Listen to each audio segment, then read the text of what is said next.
Silence your cell phones. Our program is about to begin. Everywhere in this whole world, what is fair? We walk the line and try to see, falling behind what could be. Oh, oh, bring me a higher love.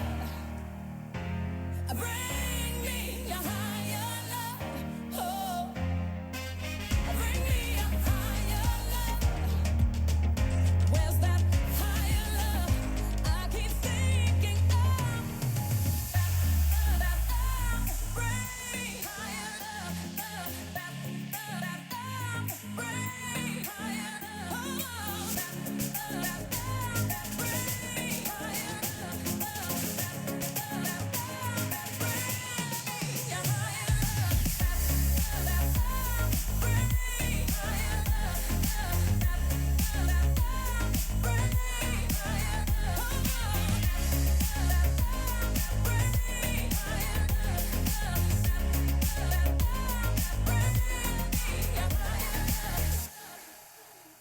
Worlds are turning, and we're just hanging on, facing our fear and standing out there alone.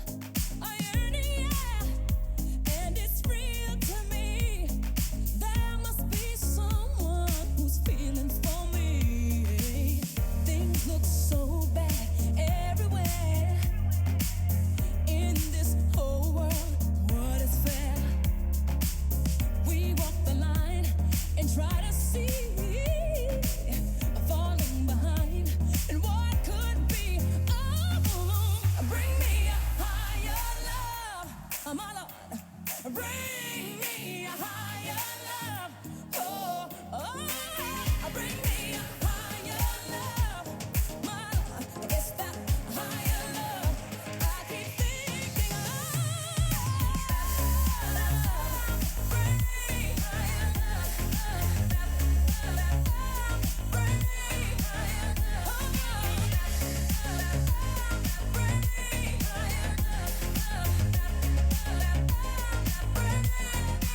love.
shake.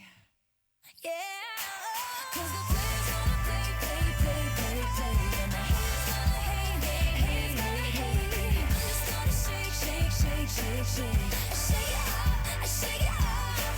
Heartbreakers gonna break, break, break, break, break. And the fakers gonna fake, fake, fake, fake, fake, fake. I'm just gonna shake, shake, shake, shake, shake.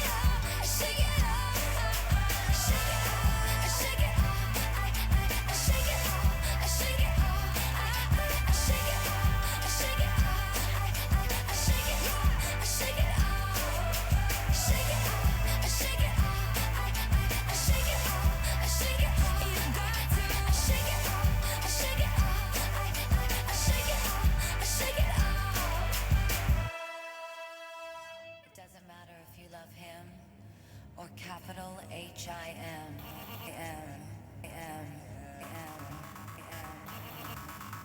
Just put your paws up, 'cause you were born this way, baby.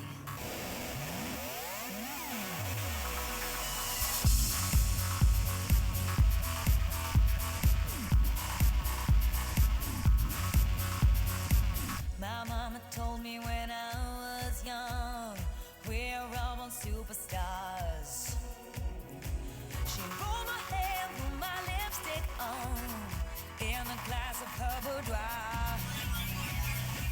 There's nothing wrong with loving who you are, she said, 'cause he made you perfect, babe.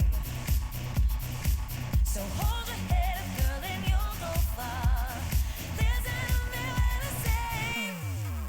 I'm beautiful in my way, 'cause I make no mistakes. I'm on the right track, baby, I was born this way. Don't hurt yourself and regret, just love yourself instead. I'm on the right track, baby, I was born this way. There ain't no other way, baby, I was born this way. Baby, I was born this way. Welcome! Please take your seats and silence your cell phones. Our program is about to begin. Don't be a drag, just be a queen. Don't be a drag, just be a queen. Don't be a drag, just be a queen. Give yourself prudence and love your friends.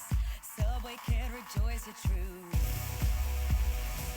In the religion of the insecure, I must be myself, respect my youth.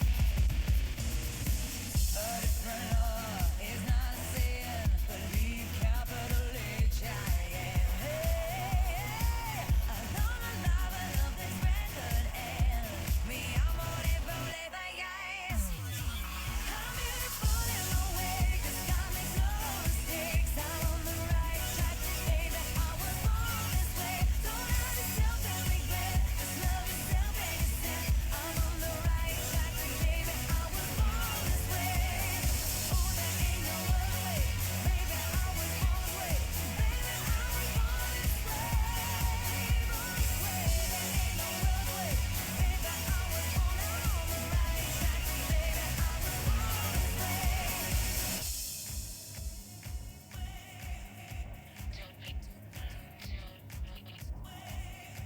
Don't be a drag, just be a queen. Whether you're broke or evergreen, you're black, white, beige, chola descent, you're Lebanese, you're Orient. Whether life's disabilities left you outcast but leader teased, rejoice and love yourself today, 'cause baby, you were born this way. No matter gay, straight or bi, lesbian, transgender life, I'm on the right track, baby, I was born to survive. No matter black, white or beige, chola or Orient made, I'm on the right track, baby, I was born to be brave. I'm beautiful in my way, 'cause God makes no mistakes. I'm on the right track, baby, I was born this way. Don't hurt yourself and regret, just love yourself instead. I'm on the right track, baby, I was born this way, yeah. Oh, there ain't no other way, baby, I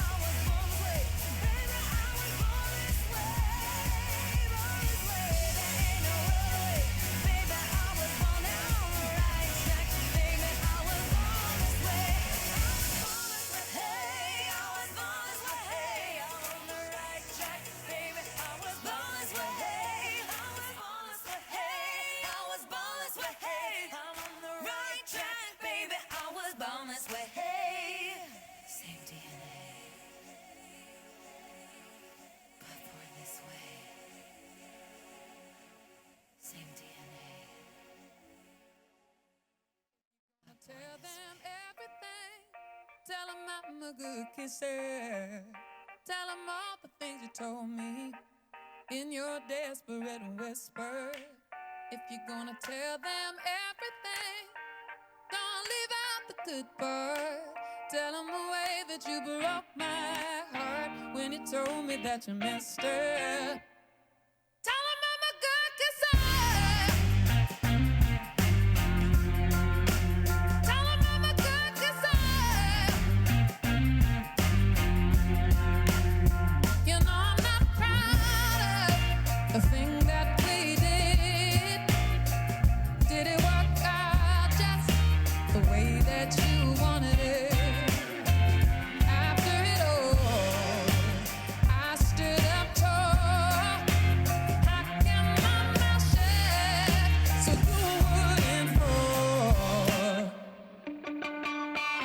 Now everybody's talking about me,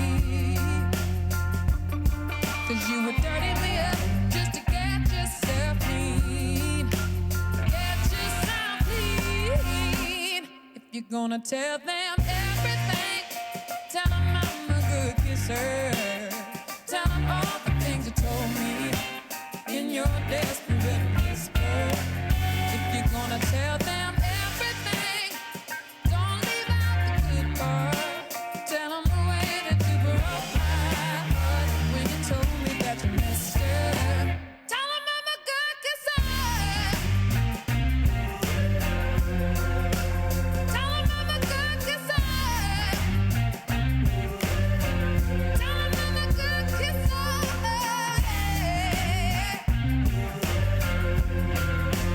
Tell them I'm a good, not good. Tell them I'm a good kisser.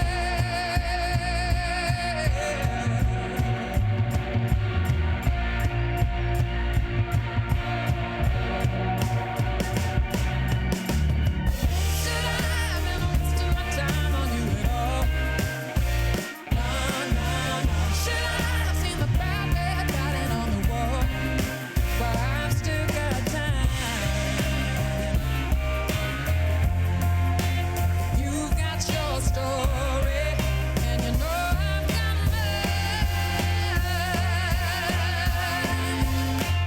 Tell 'em I'm a good kisser. Everybody's talking about me. Tell 'em I'm a good kisser. Tell 'em I'm a good kisser. Everybody's talking about me. Tell 'em I'm a good kisser. Tell 'em I'm a good, I'm good. Tell 'em I'm a good kisser. Tell 'em I'm a good. Tell 'em I'm a good. Tell 'em I'm a good kisser.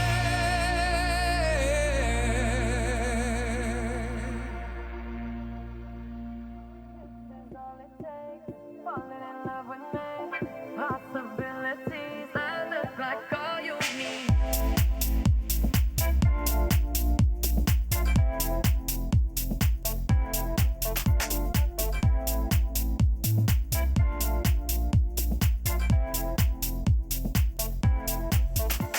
Let me take the night I love real easy, and I know that you still wanna see me. On the Sunday morning music real loud. Let me love you while the moon is still out. Something in you lit up heaven in me. The feeling won't let me sleep, 'cause I'm lost in the way you move, the way you feel. One kiss is all it takes, falling in love with me. Possibilities, I look like all you need. One kiss is all it takes, falling in love with me. Possibilities, I look like all you need.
1 speaking.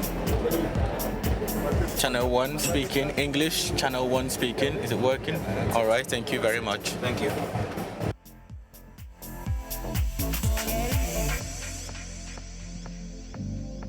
See wonderland in your eyes. Might need your company tonight. Something in you lit up heaven in me. The feeling won't let me sleep,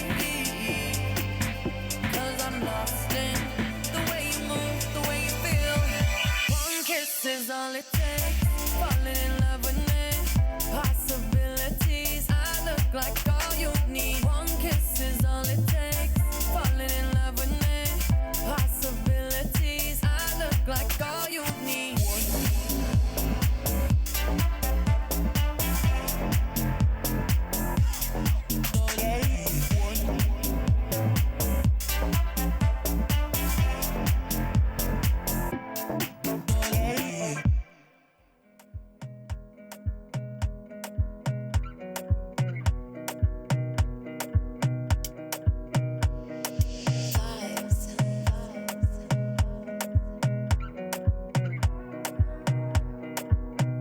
Another banger, baby, calm down, calm down. Yo, this your body, it puts in my heart for lockdown, oh lockdown. Yo, you sweet life, phantom, phantom. If I tell you say I love you, you know they for me, young girl, oh young girl. No, tell me no, no, no, no, oh, oh, oh, oh, oh, oh, oh, oh, oh, oh, oh, oh, oh, oh, oh. Baby, come give me your lo, lo, lo, lo, lo, lo, lo, lo, oh, oh, oh, oh, oh. You got me like whoa, whoa, whoa, whoa, whoa, whoa, whoa, whoa. Shawty, come give me your lo, lo, lo, lo, lo, lo, lo, lo, oh, oh, oh, oh, oh. I see this fine girl from my party, she wear yellow. Every other girl they do too much, but this girl mellow. Now in my divine situation, I go use they tell I'm mellow. Finally, I find way to talk to the girl, but she ain't no one follow. Who you gonna phone for one? When you know I come for one, then I start to feel like Welcome! Please take your seats and silence your cell phones. Our program is about to begin. cause her friends could they go my light ring go on. Could they go my light ring go on. Yeah, I know we look shy, but for you I get down low. And my hips make you cry when I'm moving around you. Do it once, do it twice.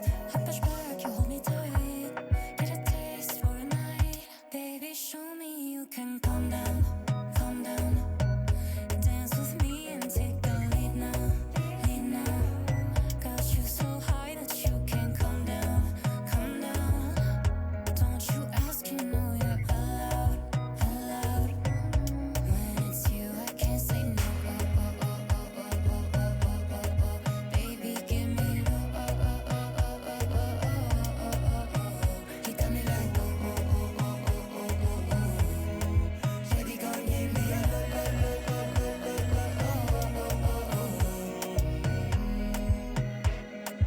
As I reach my house, I see me got a small wall. As me I wake up, now she did my mind don't walk. Day one, day two, one of you folk go us. Now so me I go down, see me willing go walk. got my hand on your heart now, I can feel it race. If I leave, then you say you can never love again. Wanna give you it all, but can't promise that I'll stay. And that's a risk you take. Baby, calm down, calm down. Yo, this your body, it puts in my heart for lockdown, for lockdown.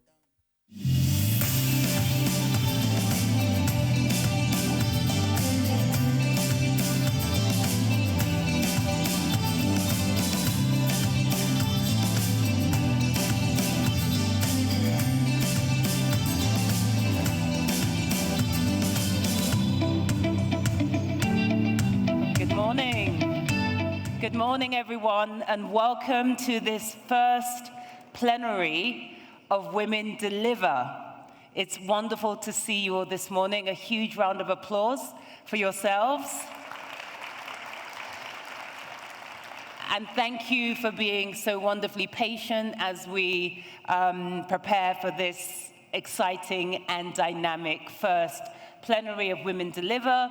I believe we are expecting the First Lady of Rwanda to join us in a moment. So we'll wait, I believe, for her to come in, and then we will get this event underway. Is that okay? Awesome, awesome, awesome, awesome. I'm not sure what door she's coming from.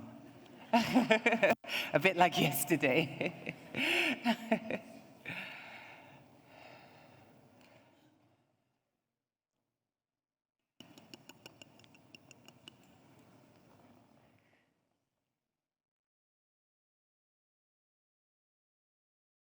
Is she coming in? Can somebody tell me? I think she is. Thank you.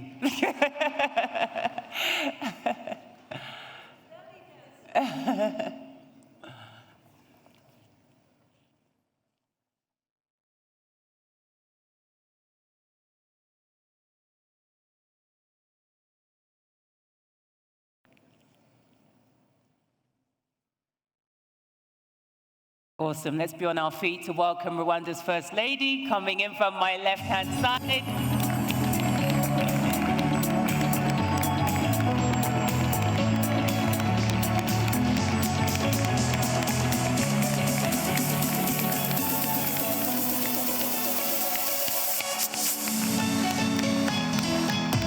Welcome, First Lady.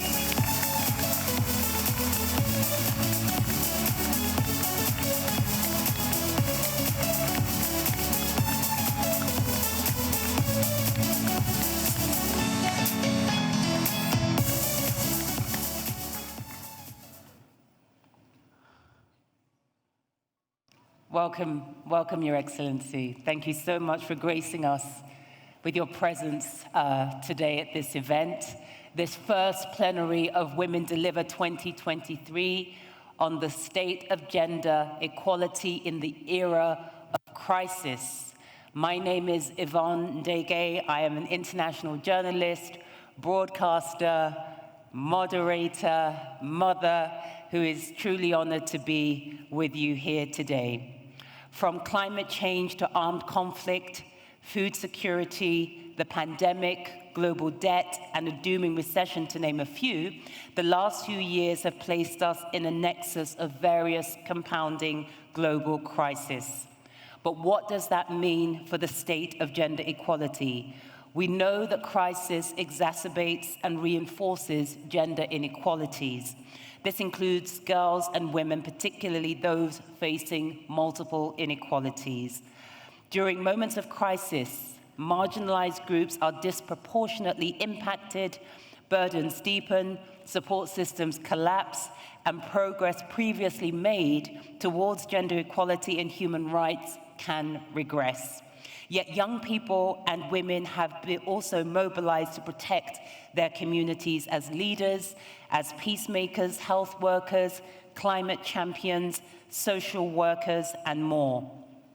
During today's exciting first plenary of Women Deliver, and the objective of today's plenary is to pass the mic to women on the front line, leaders from civil society, the UN, government, and activists, to take stock of the state of gender equality in light of multiple crises, including the COVID-19 pandemic and other issues.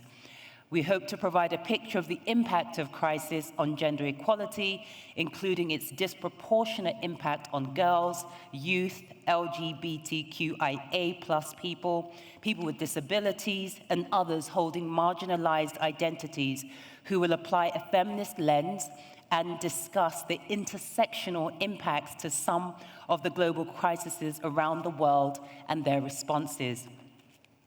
We will also seek to identify setbacks on progress and inequalities exacerbated by the crisis. We'll also explore ways in which girls, women, and youth have led and contributed to various responses to crisis and why their engagement is critical.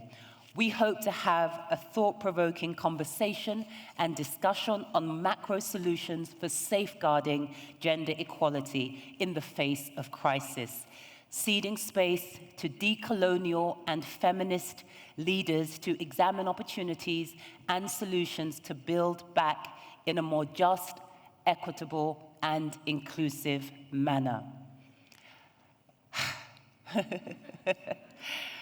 It gives me great pleasure to start today's plenary by introducing Mahmoud, a poet, activist, founder, and Goodwill ambassador for UNHCR, the UN Refugee Agency, who uses poetry to raise awareness about the challenges facing disadvantaged groups, particularly in times of crisis, who will kick us off with a beautiful artistic performance. Can we give a warm welcome to Emmy?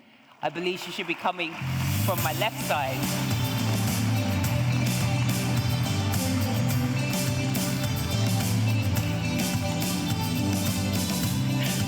Thank you, Sean. Hello, everyone. Thank you for having me. I'm going to start with a poem that I recently wrote about Sudan, my home. Another war came crashing down on our bodies.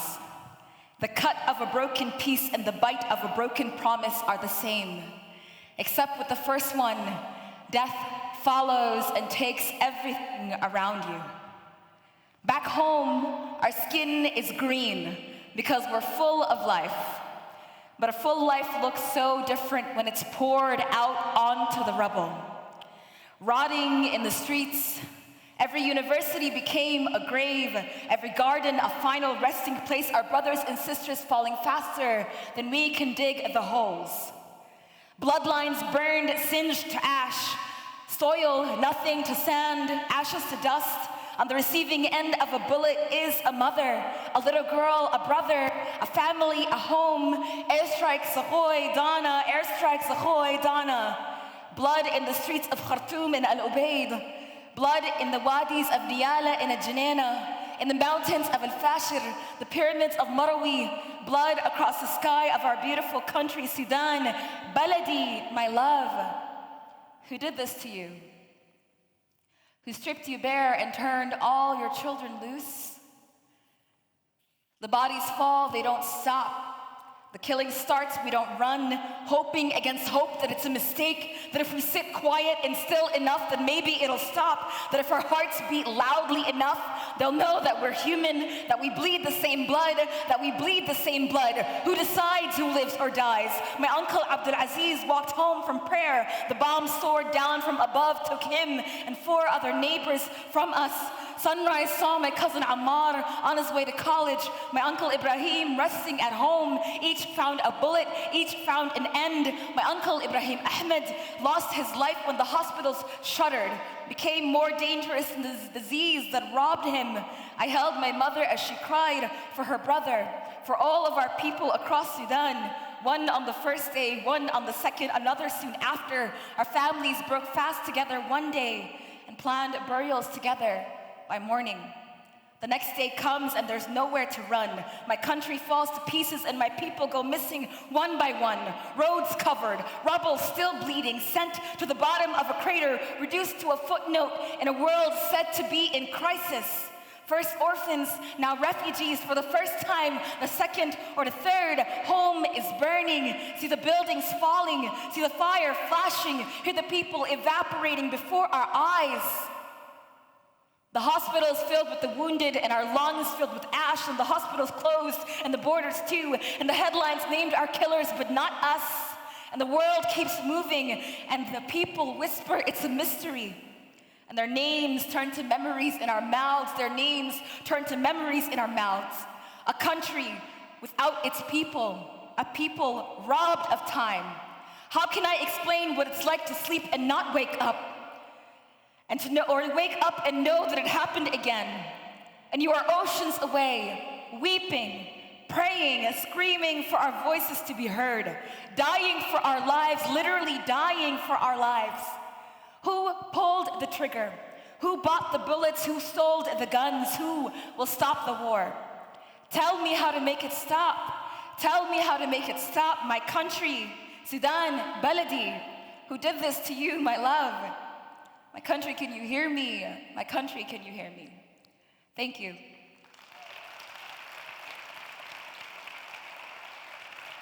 Thank you so much. He's got another. Thank you so much. Thank you everyone for being here. Thank you, First Lady. Thank you, everybody. It's so hard, it's bittersweet to be here because, as we all know too well, crisis doesn't just happen. It's something that is caused by so many decades or even centuries of decisions made by so many different people. What's very clear about Sudan over and over again, and I'm from Darfur, I'm an indigenous African woman. We've seen it. It's so clear that in death, women are equal, but why are we not equal in life? In moments of crisis, it's women who are the buffer between society and chaos, between everything that falls apart. When everything falls apart, we're called upon to fix it, to pick up the pieces, to pull it all together. But for some reason, every time society resets and the systems are built again, they tend to exclude us. Our value is diminished yet again. Commissioner Ogata once said that there are no humanitarian solutions to humanitarian problems. I think that's because there are political solutions, there are financial solutions, there are economic, developmental, collaborative solutions, and that's what I challenge you here, everyone in this room, leaders, everyone, to come up with solutions for these problems. When we talk about the violence that is done to our bodies and to our people, literally dying for our lives, we talk about it as if it's a crisis that just happens. But it isn't. It's something that is a problem that can be solved. And I'm confident that if a solution were to come, it would come from the biggest collection of feminists in the world, probably, right? You don't feel confident? You should feel more confident than that. I lost my uncle a couple of weeks before coming here, my fourth uncle. It was painful because even though I choose poetry, I studied anthropology and molecular cellular developmental biology at Yale, got a certificate in global health, I'm going into medicine, but I choose poetry because I think that when you speak to somebody politically, they'll respond politically. Academically, they'll respond academically. If you speak with hate, they'll respond with hate. But if you speak with your humanity, they're compelled to respond with their humanity. And this is why, thank you.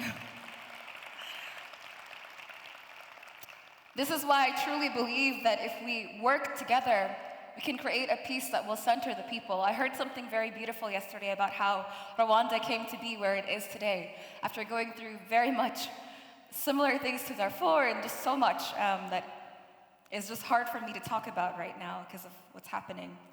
I heard that it took leaders who were intentionally transformative about their leadership, leaders who dared to actually create change. I believe that leaders are not just the people who have the titles of leadership, but everyone in this room. Every single person in every single space, because like I said, the problems didn't happen overnight and they won't be solved overnight. It'll take every single hand on deck. When I see young women, young girls, when I see my little sister who's 6 years old, I think of hope and I think about how she doesn't know anything about our oppressors and there's still time for us to create a world where they're just a note in history and not something that we're living every single day. In order to do that, we need to address the root causes of our oppression and understand that vulnerability is not ever in just one way. I'm a refugee, I'm a woman, I'm an indigenous person, I'm all these different things, and I've seen it all, but I've also had immense privilege to be able to have people who lifted me up. And so the last message I'll leave you with, in the final poem, is about my mom, because I believe that change is not one woman succeeding or one woman in leadership. It's an entire generation of women and young girls pushed forward, held on the shoulders of the giants that came before us and made this happen. I told you a little bit about my studies and all of that, but my grandmother was illiterate. So because women were not allowed to read and write back in Sudan back then. So she and her generation, their rebellion was raising kids that would be obsessed with reading and writing. And I think that our rebellion is making sure that we're not cut out of the system all over again. This poem is called Mama. It's about all of the matriarchs in my family. And I hope it inspires you as much as they've inspired me. And please let me know what we can do about Sudan.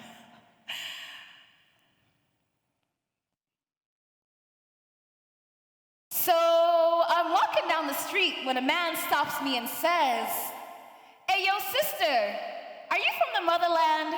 Because my skin is a shade too dark not to have come from foreign soil. Because this garment on my head screams Africa. Because my body is a beacon calling everyone to come flock to the motherland." I'm like, "Yeah, I'm from Sudan. Why?"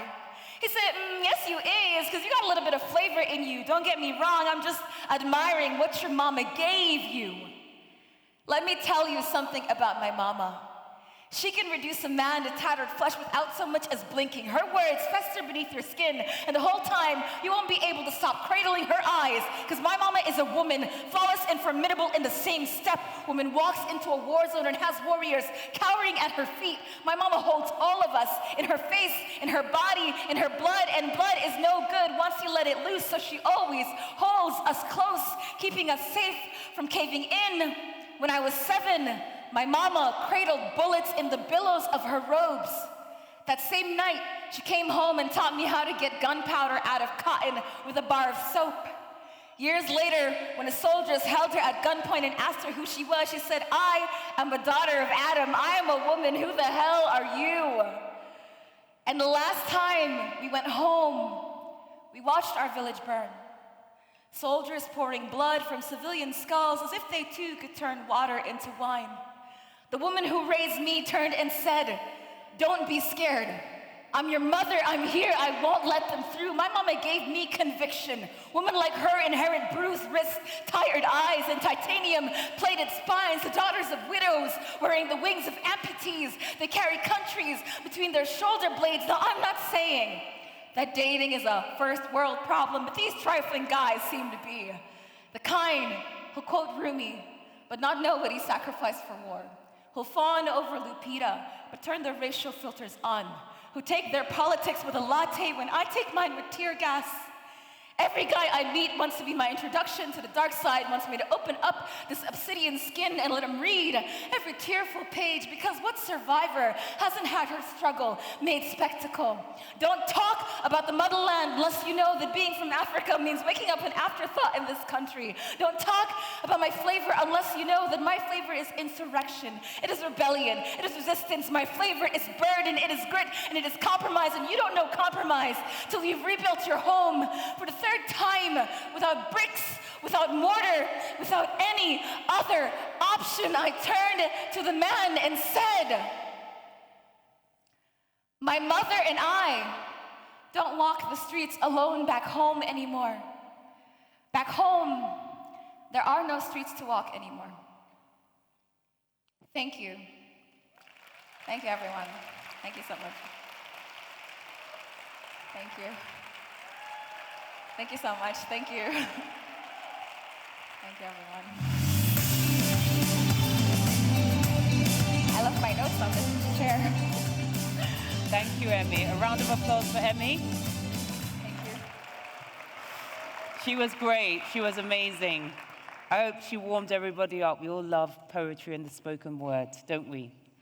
So now we're going to move to an important video message from somebody we all know who has been very much on the front line of responding to crisis in the last couple of years. He couldn't join us personally, but was kind enough to send a video message for inclusion in today's plenary. The message is from the Director General of the World Health Organization, whose face we all know, Dr. Tedros. Your Excellency, First Lady Janet Kagame, Your Excellency Dr. Janet Baisenge, Dr. Fumizile Melambo Uka, Dr. Maliha Kahan, esteemed guests, dear colleagues and friends. This year marks the 75th anniversary of the founding of the World Health Organization. The WHO Constitution, which came into force in 1948, says health is a fundamental right of every human without distinction. And yet, 75 years later, we continue to see vast inequalities in access to health services and in health outcomes around the world, especially for women and girls. The second leading cause of death among girls and women aged 15 to 19 years is complications during pregnancy and childbirth, often as the result of child or forced marriage. Yet, according to UNFPA, almost half of women in 57 developing countries are prevented from making decisions about sex, contraceptives, and healthcare. And almost 1 in 3 women have been subjected to physical, sexual, intimate partner violence or non-partner sexual violence.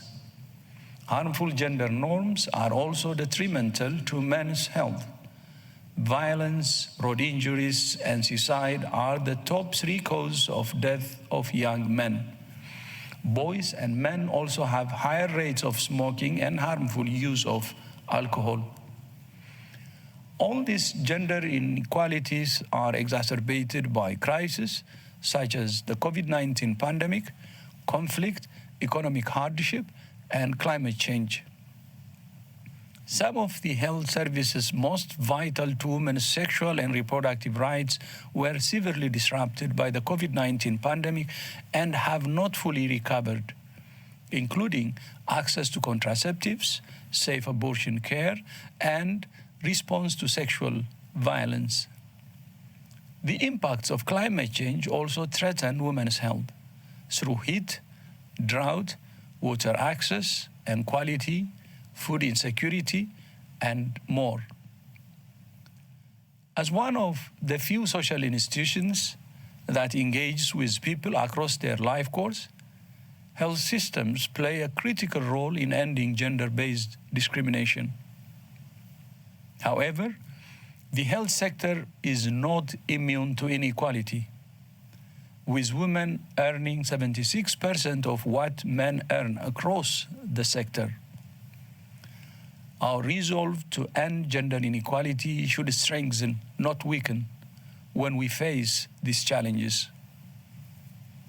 WHO believes in a world where women lead for change and where science and evidence drive our collective responses to every health challenge. That's why we are actively promoting and monitoring actions across all our work and budget to address gender inequalities in health status, exposure to risk and vulnerability, and access to services. Thank you all for your continued commitment to working for a healthier, safer, and fairer world for women and girls. Gender equality is fundamental to unlocking every person's right to health, well-being, and dignity. The knowledge and ideas you shared this week can help make this vision a reality. I thank you. Murakoze cyane.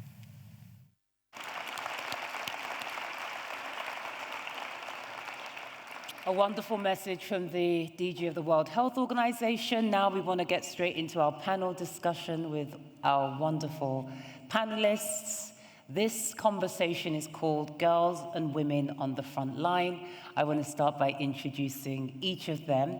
I'm going to start on my right today. First, Ms. Kira Rudik, who is an MP and member of the Ukrainian Parliament. We also have Porochista Kakpour, who is an author and activist from Iran. We have Dr. Phumzile Mlambo-Ngcuka, former United Nations Under-Secretary General and former Executive Director of UN Women from South Africa. And we have Farida Ali, founder of Elimu Care. Woo!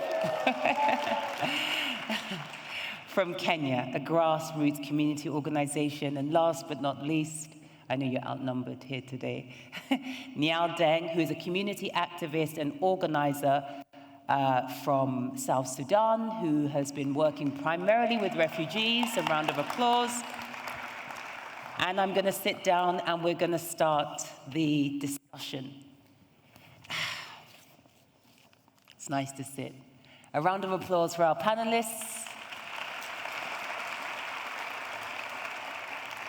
And thank you again for joining us. So let's start the conversation. What is the state of gender equality in 2023 from your experience and your personal journey as a leader and as an activist, and how has compounding crisis in the world stalled progress and impacted the rolling back of hard-won gains for girls and women globally? I would like to start with yourself, Phumzile, and then I will ask Kira and Purchista, and I will move over to this side. Thank you very much. I think we can hear you. Is the mic working okay? Yeah. Thank you very much for that question. If we remember that in Beijing, it was for the first time that the countries of the world came together to decide that a woman was a thing. Because before that, there wasn't a common platform, policies that agreed on what were the rights of women, which is why it was so important to state in Beijing that women's rights are human rights, and human rights are women's rights. For the first time, countries could actually adopt common policies and laws and be monitored for implementing those laws. And a significant number of countries tried to play by the rules of the game. And in the last 20 to 30 years, and during the Millennium Development Goals and during the SDGs, we have been pursuing this agenda. But actually now, we seem to be in a very difficult space because all the progress that we have been making, and it's been uneven, it's been slow, and there are certain common areas where all countries have failed. The one that comes on top of my head is on violence against women. But nevertheless, you know, we had ups and downs. But right now, we are actually having countries outrightly wanting to come out of a global dispensation that takes women forward. Countries are bold to actually take away the reproductive rights that women have won. Countries are bold to take away affirmative action from women. And of course, even in the economic area, where we were advancing in the participation of women in the labor market, COVID took away a lot of jobs. 2/3 of the jobs that were lost during COVID were lost to women. It's a mess. Thank you, Phumzile, for your comments. Kira, I want to bring you in. Obviously, Ukraine has been at the forefront of our minds and on our screens for some time now. What is your assessment of the state of gender equality in 2023, and how has the crisis in that particular context impacted the situation before and confronting women and girls in Ukraine? Hello, dear friends. It's a pleasure and privilege to be here and to speak in front of you. It's been more than 500 days since my country is fighting an impossible aggression. And if you go back to the day one, we remember that when Russia attacked us, not too many people in the world believed that we would stand for more than a couple of days. All intelligences were saying, well, probably Ukraine will fail in a week. And it's incredibly scary to be sitting at home and hearing things like that. But look at us now. We are still fighting. And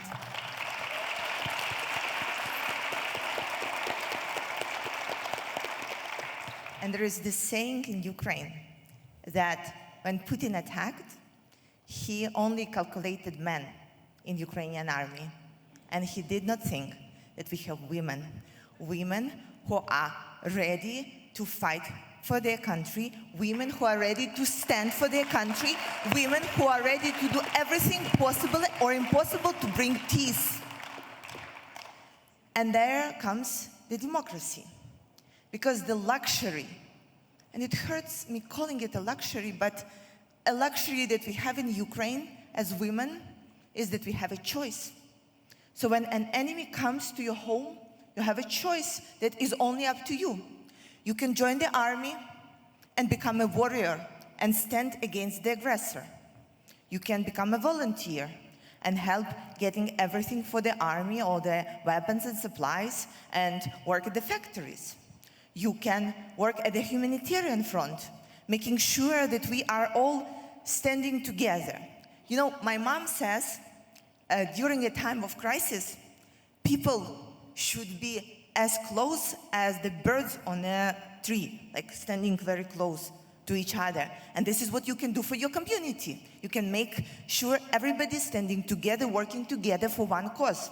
You can take your children and somebody else's children and help them escape the battlefield, the war zone. So you have these possibilities. And it is only possible when there is democracy, when there is freedom of your own choice. So there has been a huge progress over the last years. For all the previous parliament, we had 4% of women. 4, can you believe that? This parliament where I'm working on and representing my people, we have 20% of women, which is not ideal and is not an end game. I'm promising you it is not an end game, but it is a very good result. And there is one more thing. We had local elections 2.5 years ago, and our party, Liberal Political Party, we have brought 350 members to the local councils, and most of them are women. And right now, when so many men, over 1 million men are fighting at the front, in these local councils, women are getting the governance.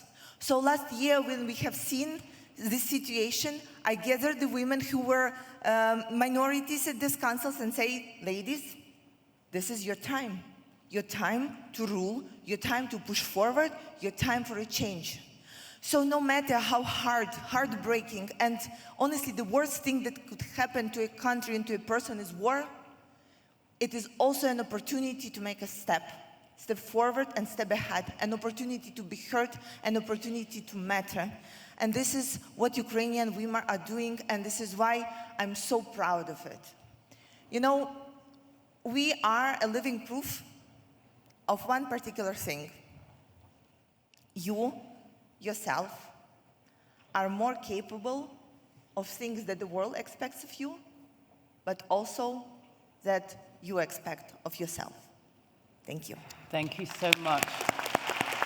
Thank you, Kira. Thank you for that.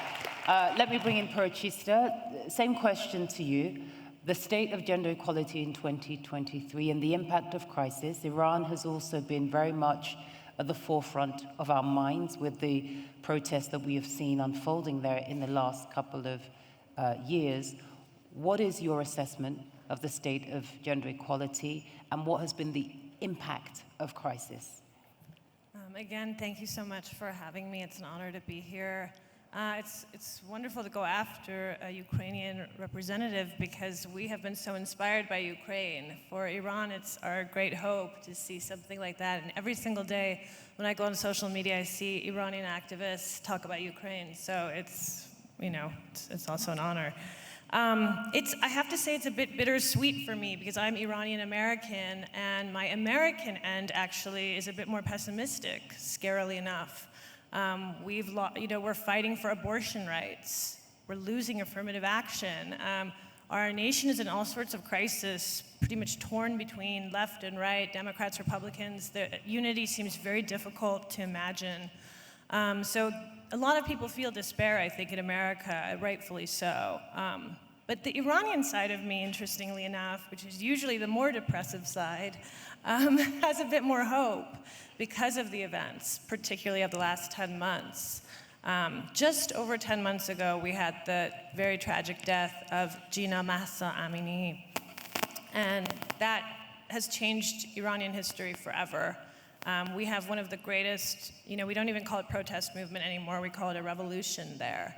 And even though the media at times doesn't report it anymore, it's still very much alive and still happening. We have a generation, Gen Z, that is not willing to compromise at all. And luckily, we who are the elders, I'm 45 now, we're standing behind them all the way. So there is quite a lot of hope. It's still heartbreaking. I mean, the amount of deaths and imprisonments, and just, I think it was 2 days ago, Iran said they're reinstituting the morality police. The morality police, even though they've been there somewhat all along, 3 months after her death, they tried to convince the public that they were stepping back. But very proudly, just 2 days ago, they announced that they're back, and they've learned nothing, and they will continue to enforce everything from, women's appearance with the hijab to all sorts of things, that are, they claim are obscene or against Islamic law.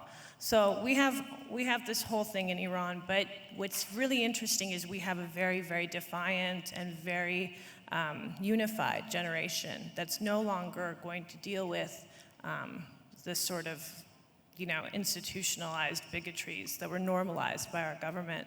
So yeah, it's funny, 2023 is an interesting year. In some ways, I think there's a lot of hope, but there's quite a lot of work to do. And I think if you synthesize those two things, that should be where our hearts and minds are, because I think we have a road, a tough road. Thank you, Porchista. Thank you. Thank you. A mixture of positivity and obviously some major challenges still to overcome. Farida, you are clearly the youngest person on the panel. And you are working in a grassroots organization in your native Kenya. And from a youth perspective, what is your assessment of the state of gender equality, and how have you been impacted particularly in Kenya and on the coast of Kenya, where you explained that you come from? Thank you so much for having me as the youngest panelist here. Such an honor.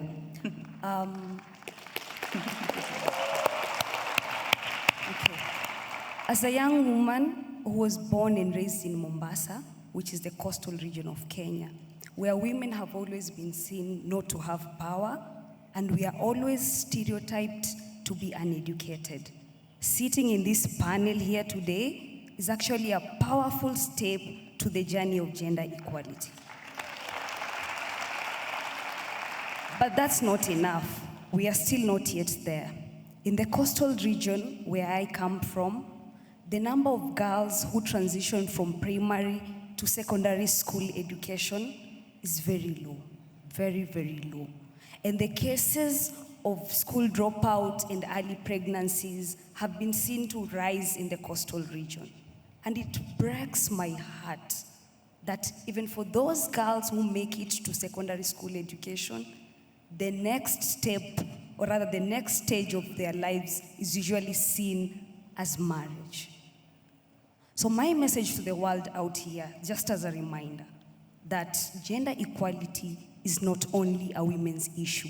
It's a leadership issue, it's a society's issue, so we need everyone to put in efforts for us to achieve the future of gender equality. Thank you. Thank you, Farida. Thank you so much for that. Nyal, let me bring you in, last but not least, obviously. Displaced communities, refugees, migrants, we know already are disproportionately impacted by crisis. Being a girl or woman, without question, makes things even far worse. Tell us about your assessment of gender equality in 2023 and what you think the impact of crisis has been. I know you're a former refugee, you grew up in a refugee camp, so I think everybody would appreciate to hear your perspective. Thank you so much for having me. It's really great to be here. I think first I would like to acknowledge my privilege as a male. I think I cannot pretend that I go through the injustices that women and girls go through on a near daily basis, especially those living in refugee camps and other crisis-setting places. So some of the experiences I'll be sharing are from my work in Kakuma refugee camp with young women and girls. I run a community-led initiative called She Leads Kakuma, where we does a lot of work on empowering young women and girls to have their own voice in community, as well as to become the leaders for issues affecting them. I think sometimes I feel like we often think that crisis, create gender equality, but I don't think that is the case. I think crisis only exacerbate gender inequalities, especially in refugee camp setting. And I think one of the main challenges that, today, as you know, there are over 110 million displaced people across the world, is that when a crisis hits a community, the response in so many ways is not intersectional. Oftentimes, we treat refugees and other marginalized groups as one big homogeneous group. We do not pay attention to the specific challenges facing women and girls in those communities.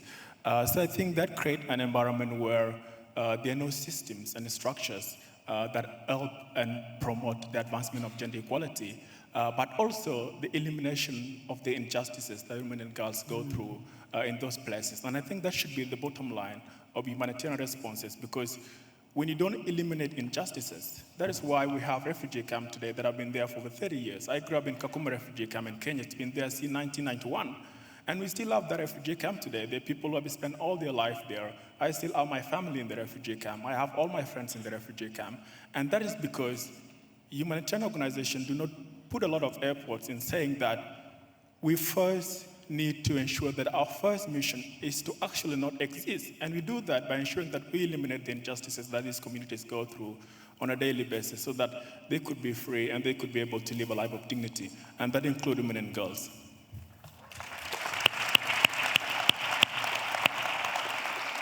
Thank you, Niall. I want to come back to you, Dr. Phumzile. As a former UN Under-Secretary General and ED of UN Women, how then, given what we've heard here, can women lead, resist, and catalyze change in this climate and environment? And how can we move forward to secure the rights of women and girls during crisis? Thank you. I just want to start with young women and girls and the role they have played in the climate justice movement. If you consider how much they have led from the front, schoolgirls, young women in the Pacific, young women in Kenya, young women in Europe, they have actually helped to put the issue very high up on the agenda. And I would say, please continue, because it is a game changer. We've also seen that COP after COP, we have not realized the kind of outcomes that we're expecting. Yes, we make some steps forward, but actually we leave a lot on the table. I think right now, we really have to be thinking about the next COP. What will women do in the next COP? In one of the pre-conference sessions that I attended, there was an interesting proposition where one of the women suggested that we actually need a parallel event by women at COP, where the real decisions about going forward can be taken, where we can challenge every discussion that happens in COP in order to make sure that the right and progressive decisions are being taken. So there is a policy vacuum, actually, as far as COP is concerned, just in terms of the quantum and the impact of those decisions. The investments that are going into COP are not proportional to the crisis and the challenge we are making. And it's going to take women as a key constituency to bring about the changes that we need. Climate change is also, climate crisis rather, is about advocacy, because it is something that happens where you stay, but it is also a global phenomena that affects all of us. So it is really about thinking global and acting local. We need to connect the dots in the advocacy and the actions that we take in order to make sure that we are moving where we live, but we are moving with everybody and everywhere. Thank you so much. Kira, thank you so much. Thank you. As a member of parliament in Ukraine, what have been some of the ways you've seen girls and women lead during the crisis? And how can political leadership roles effectively advocate for the rights of girls and women? So, when we are talking about women leadership, we know, I think all of us here, we know all the challenges. We know how hard it is to be the first one.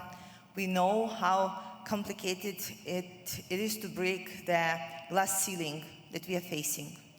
So it is good that as of right now, there are already mechanisms and already some good examples of how to make those changes, so it would be easier for ladies that are coming after you. The first one that we found very useful is the gender quotas. So as of right now, we have a 40% gender quotas at the elections. So that gives young women an opportunity, a chance to move forward, to push forward and become elected. Sometimes they did not even think about that, and now they have this chance, this opportunity. But also, there should be a mind shift. Where a woman politician is not perceived as something strange, is not perceived as something bad, that she's perceived as something, as somebody who is like a role model. You know, I have a good story. I just remembered it when all the colleagues were speaking about their experiences. So I come from a very poor family, and when I was 17 years old, I moved to a big city and started my education and my first career. And I got my first job, and it was like a while ago, and I was working very hard. I'm valedictorian, I was working late hours, and so at some point, my manager called me in and said that at the next promotion cycle, I will get a promotion, and I will be leading a team of 3 people. And so you can imagine how excited I was. They said, we have seen how hard you're working, go ahead. I remember this day. I remember how I curled my hair, and when I was going in the bus to work, and I was thinking, this is the time, this is when my successful life begins. And so they called me in and said, you know what? There is a situation. So we talked to the team, and they said they would never report to a girl. So we are giving you a promotion and money bump, but we are not giving you any subordinates. So I cried for 3 days straight, and so to make it shorter, I quit the job and I started making it my personal obligation to make sure that nobody goes through the same experience, that women are getting the same rights.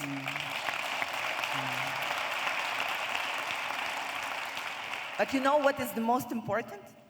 Over the last years of my career right now, I have been doing many girl leadership, young ladies leadership, women leadership seminars. And when I'm talking to young ladies and telling them this story, they are looking at me and thinking like, maybe she's just making this up. And that is particularly a progress that we are making as a society in terms of the gender balance. That at some point, all the stories about suffering and inequality would become obsolete, like you know, grandma's tales.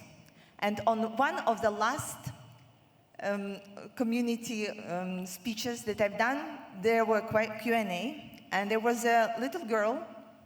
She raised her hand and she asked me, do you think that if the world was led by women, there would be much less wars and sufferings. And I said, I don't know, but I want to work so hard, and I want all of us to work so hard so we can watch and see and learn, if that would be a case. Thank you. Thank you so much, Kira. Thank you. Parachisa, the tragic death in Iran of Mahsa Amini that you mentioned sparked international attention and further highlighted the situation faced by girls and women. From your perspective, how do you see bravery and resilience, like what we saw, appear in the broader fight for gender equality in Iran? And can you give us some examples and anecdotal stories about some of the strategies women and girls are using in Iran? Yeah, I think it's important to remember with Iran, especially in the case of Gina Mahsa Amini, is that she wasn't someone who she wasn't trying to be brave. She was someone who was just trying to live her ordinary life. She was from Kurdistan, and she was just visiting Tehran to see family.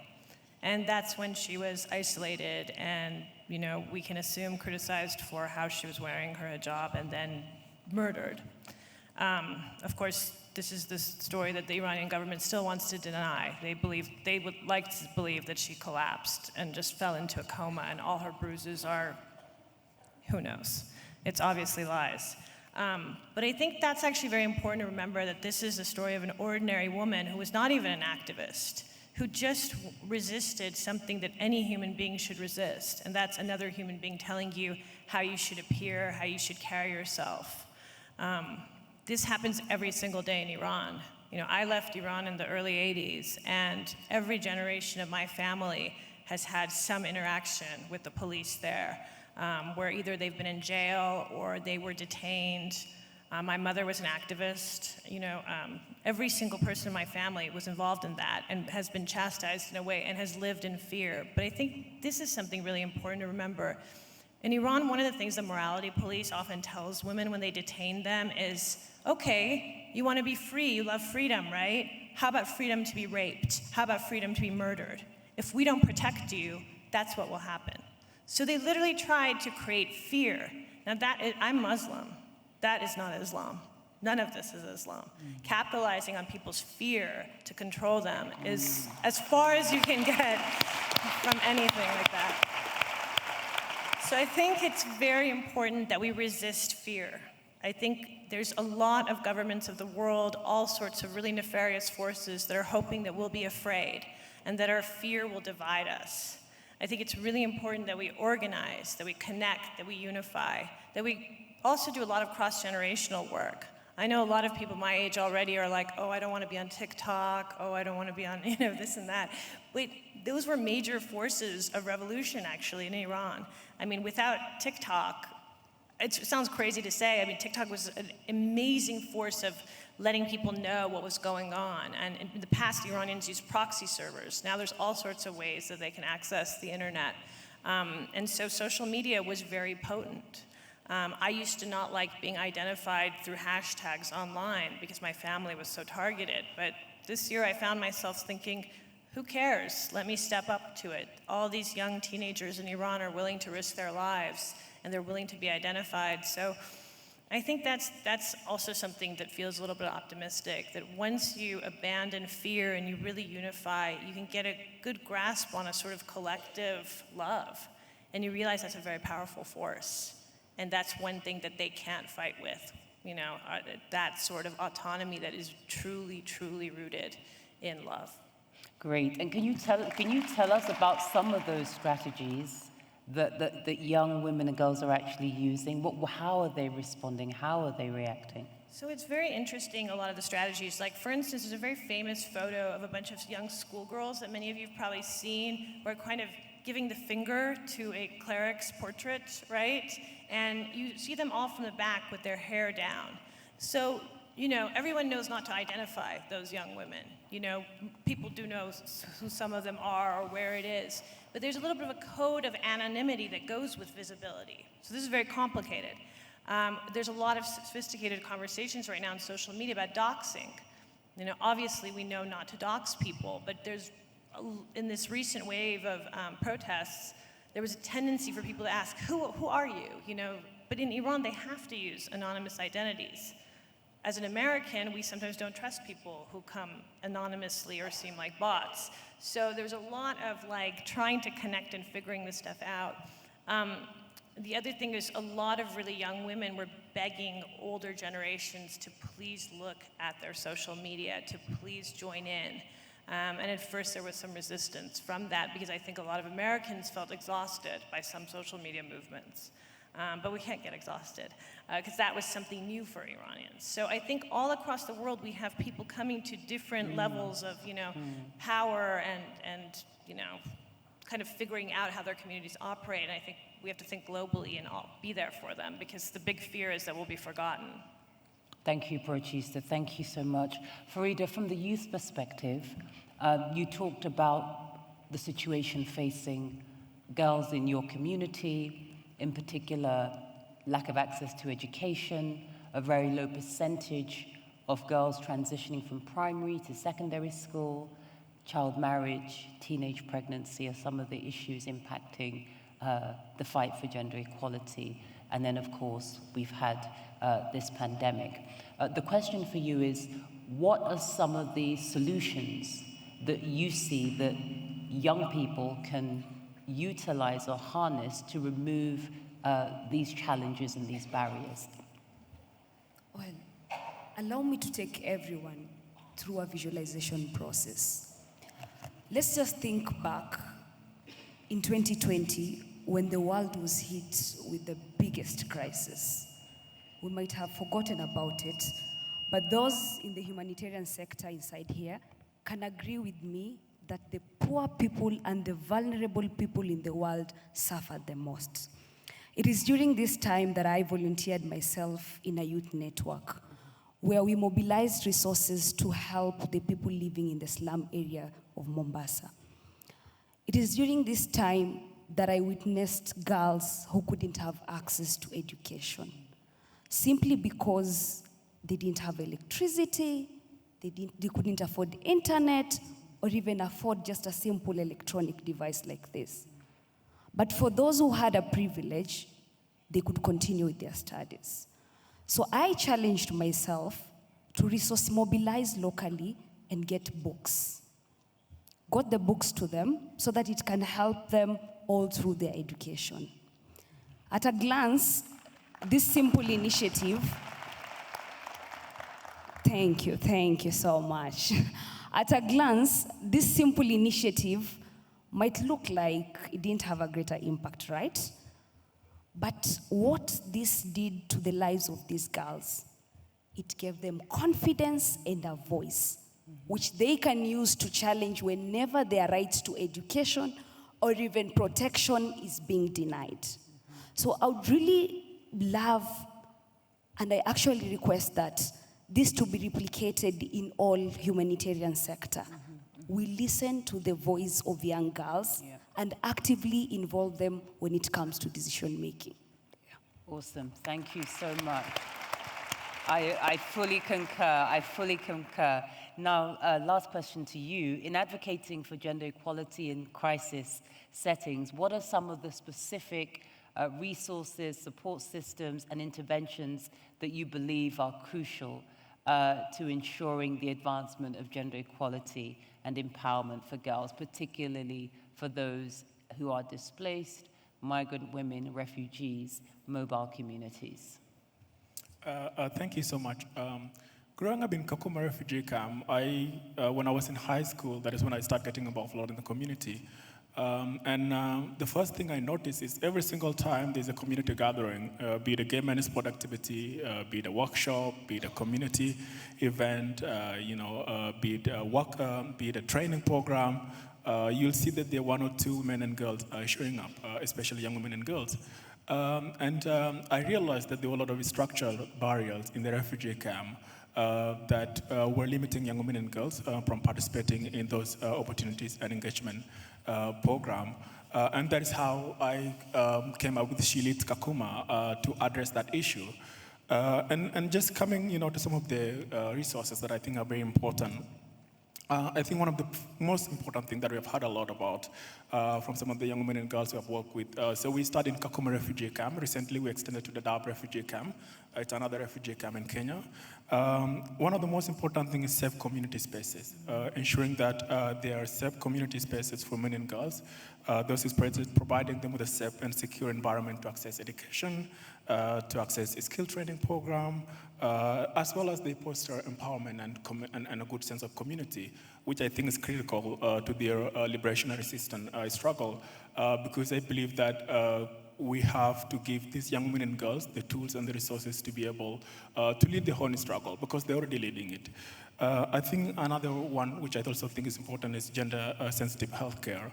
And this is a very big challenge, especially in refugee camps and other crisis settings. Healthcare programming are very, very limited. There are not a lot of structural and infrastructure that promote healthcare in the refugee camp. And this become a big challenge for young women and girls to access health services, including sexual reproduction health services, which is very important in sort of helping them address their needs. I think another very, very powerful tool, and this is something I talk a lot about, is education. We all know that education is a very, very powerful tool for these young women and girls to be able to become their own leaders, to be able to achieve their full potentials. But again, for that to happen, we have to ensure that the education programmings, we eliminate, gender stereotype and biases that are still present in classroom. That become a big barrier because, if we still have, men who have, a bachelor degree and master degree, and we still think that women do not belong in some spaces, that means there's a problem with our education, and that is something we have to fix. The other thing as well is inclusion and participation, especially for young women and girls, those living in refugee camps. There are no opportunities for them to participate and, be able to share their experiences and be able to, play a role in sort of, thinking about what are the issues affecting them. And I think, just to bring it back again, I think something that is very important, and I'm glad, Dr. Pomzika talked about, is that I feel that there's no accountability, especially on these issues we talk about. Think about climate change, for example. World leaders always say that climate change is urgent, but it has been urgent for a very long time. It has been urgent since COP1. We're going to COP28. They'll go and say again, climate change is urgent. How many more years do we need with climate change being urgent when they're actually doing nothing? And I think it's fair that we actually stop calling them world leaders. We call them just elected officials because they're not leading on anything.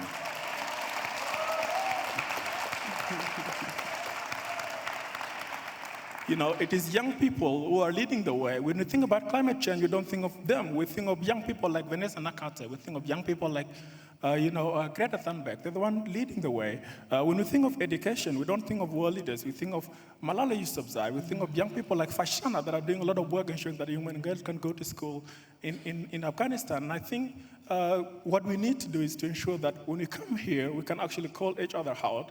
We can ensure there's accountability, and we can actually think about and talk about what allyship is, because allyship can never be world leaders sitting on money, sitting on power. It should be them shifting power and money to feminist and youth-led movements, because they're the one leading the way. Thank you. Thank you so much. Thank you. I think we are out of time, but before we let our esteemed panelists go, a final thought. We all know that crisis does negatively impact this fight and for gender equality and the crisis that we've witnessed over the last few years, not just the pandemic, the global economic crisis, has been pretty devastating for gender equality. Any final thought for the audience here today? Does anyone on the panel want to share with us a final thought? 30 seconds, something very short, because we're out of time and we need to move on. Kira, you look like you want to say something. Farida wants to say something. Doctor wants to say something. Okay, 30 seconds each, please. There's always a good thing to remember, and here I want to quote Vice President Kamala Harris, that we are all standing on the shoulders of the women that were before us. Yeah. So let's be a good shoulder for the next generation, for the women that need to push further. Thank you so much, Doctor. You know, right now, the climate negotiators and policymakers who are women in the world are less than 10%. So the agenda is not quite in our hands. That is something that we have to work towards changing, so that our voices can be heard. Mandela used to say about the so-called good men, that when good men do nothing, that is a conspiracy against women.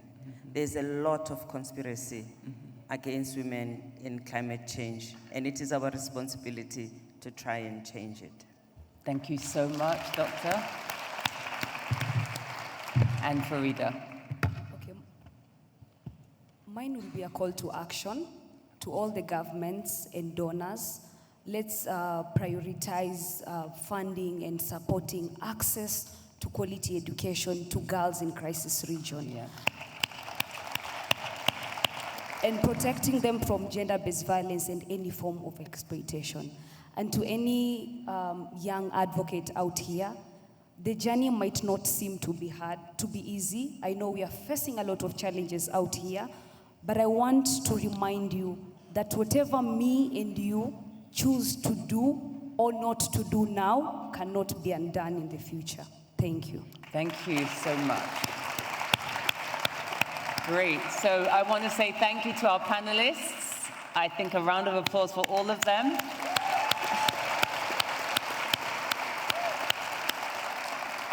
And I believe somebody's coming to the stage to lead you off, or I think you can maybe find your way. Okay, I'm being given some guidance. If you could go back down that way. Thank you so much. Thank them all.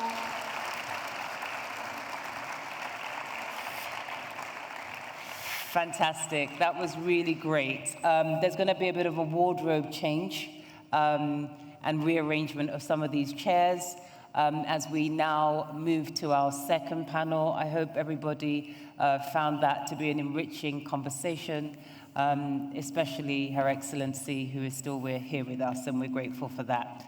Okay, so let me tell you about what is now coming up. We're moving on to another panel discussion. This panel discussion is titled Not Your Grandmother's World Order, Feminist and Decolonial Solutions to Advancing Gender Equality. And I believe our panelists are going to be coming onto the stage in a moment. Before they do, let me give you a little bit of background info. We all know that there is no one-size-fits-all solution to addressing the multiple compounding crises. However, what we do know is that there are systematic failures in global economic, financial, and social orders, which call for a decolonial and feminist rethink of the status quo, economic and social policies, from debt and tax justice to care economies and climate justice. This next panel brings together a group of feminist leaders and thinkers to discuss solutions and proposals to tackle the root causes of gender equality in order to ensure the well-being of girls, even in the shadow of multiple crises. On that note, I would like to welcome to the stage the panelists for this discussion. I hope they're ready, or they're getting ready. And in the meantime, to let you know, do not leave. We still have an exciting program ahead, which will include hearing from the Chief Executive of Women Deliver and Her Excellency, the First Lady of Rwanda. I hope our panelists are ready to come to the stage. Are they ready? Fantastic. Please welcome them. Ndege Ali, Amelia Reyes,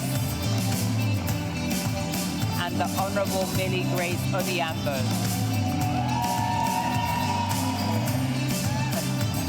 have a seat. Have a seat right there. Please have a seat. Please be seated. Thank you very much. Thank you, ladies, for joining us. Let me introduce our panelists. I have to my left-hand side Amelia Reyes, who is the Program Director of Policies and Budgets for Equality and Sustainable Development in Mexico. Correct? Fantastic. Amelia is also the co-convener of the Women's Justice Working Group on Financing for Development and co-lead of the Economic Justice and Rights Action Coalition. We also have with us the Honorable Millie Grace. You have a lot of fans here. The Honorable Millie Grace Odhiambo Mabona, a member of Parliament in Kenya, who will be sharing her perspectives on gender equality. Thank you for being with us today. And last but not least, we have with us Ndege Ali, who is the founder of Adesso. Ndege is an internationally renowned humanitarian leader and organizational development consultant. She's been at the forefront of shifting power for decades. She is a Rockefeller Foundation Global Fellow for Social Innovation and a contributor to the Overseas Development Institution's Humanitarian Policy Group. Welcome, ladies. This is a quick and hopefully dynamic fireside chit-chat for our audiences. So one question to each of you.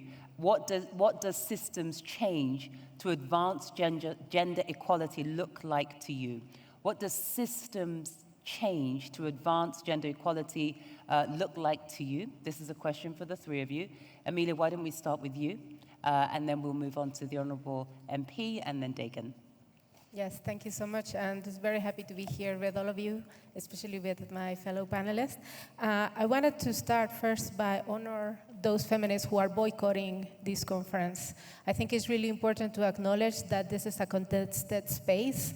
This is a contested space that sometimes is very close in alliance with power, and feminists have always been challenging power, especially power that has been oppressive across the centuries. And so many feminists are not here precisely because they think that Women Deliver can do better, and until they do better and they do more feminist policies and vision, they won't be here. So we are missing many of my fellow feminists just because of that.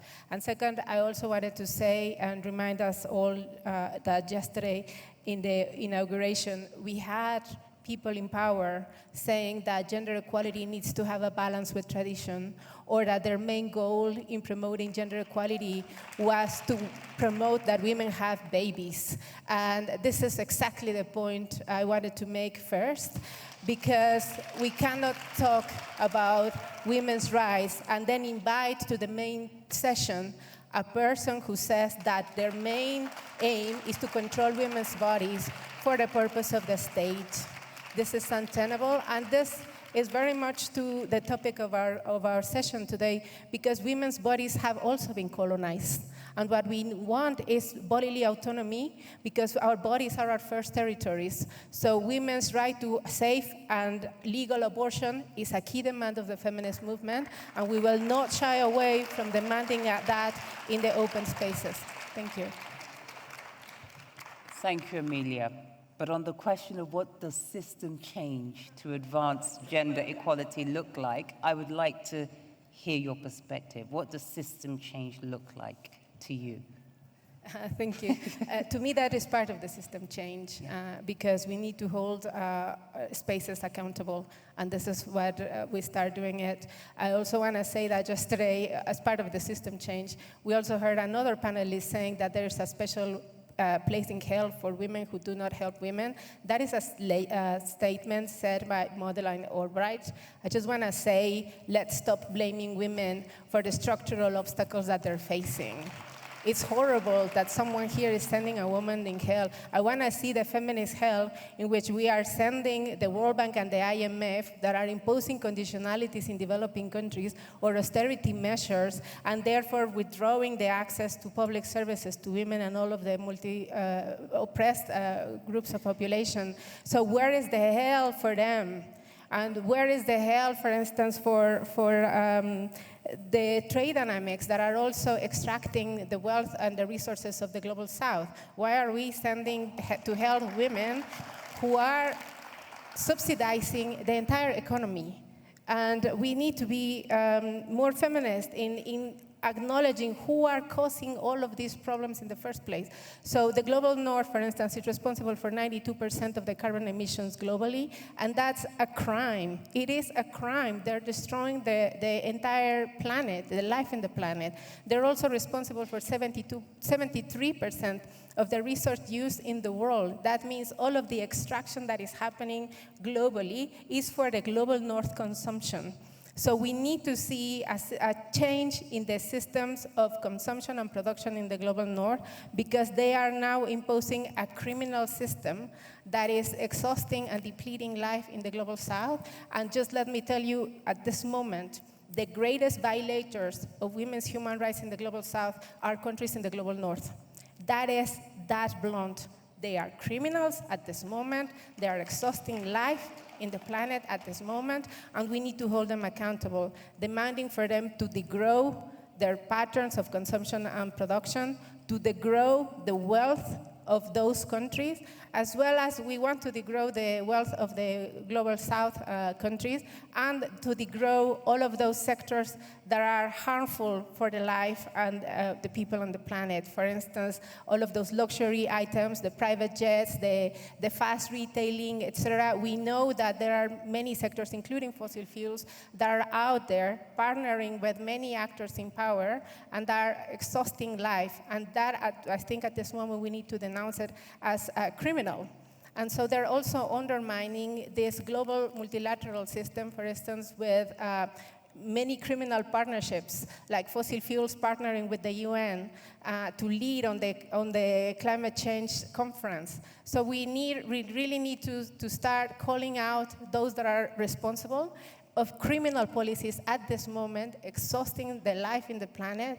And so that would be my first start in calling accountability for those actors. Thank you, Amelia, for your very full answer and for answering the questions. And we are coming back to you with a follow-up. Honourable MP from Kenya, Millie Grace Odhiambo, what does, in the context of your country, system change look like to advance gender equality? Thank you. And thank you for inviting me for this panel. I want to, first of all, thank Amelia for her contribution. And just want to tell you that I am a member of parliament. I am serving my 4th term. I am childless, and I'm proud. And I'm not about to look for any. So when people want to degrade women for not having children, I speak boldly about it, because it does not limit my capacity as a lawmaker. And I consider myself privileged to be the voice of women who are childless. Having said that, I also just want to say that I come from a civil society background, and I'm privileged again to learn to be the voice from a civil society background and now dealing with policy issues. And for me, therefore, change must deal directly with the ordinary person that I represent at a national level. So what does change look like for me? I spoke to a woman who used to live in Nairobi. She used to supply me with some goods.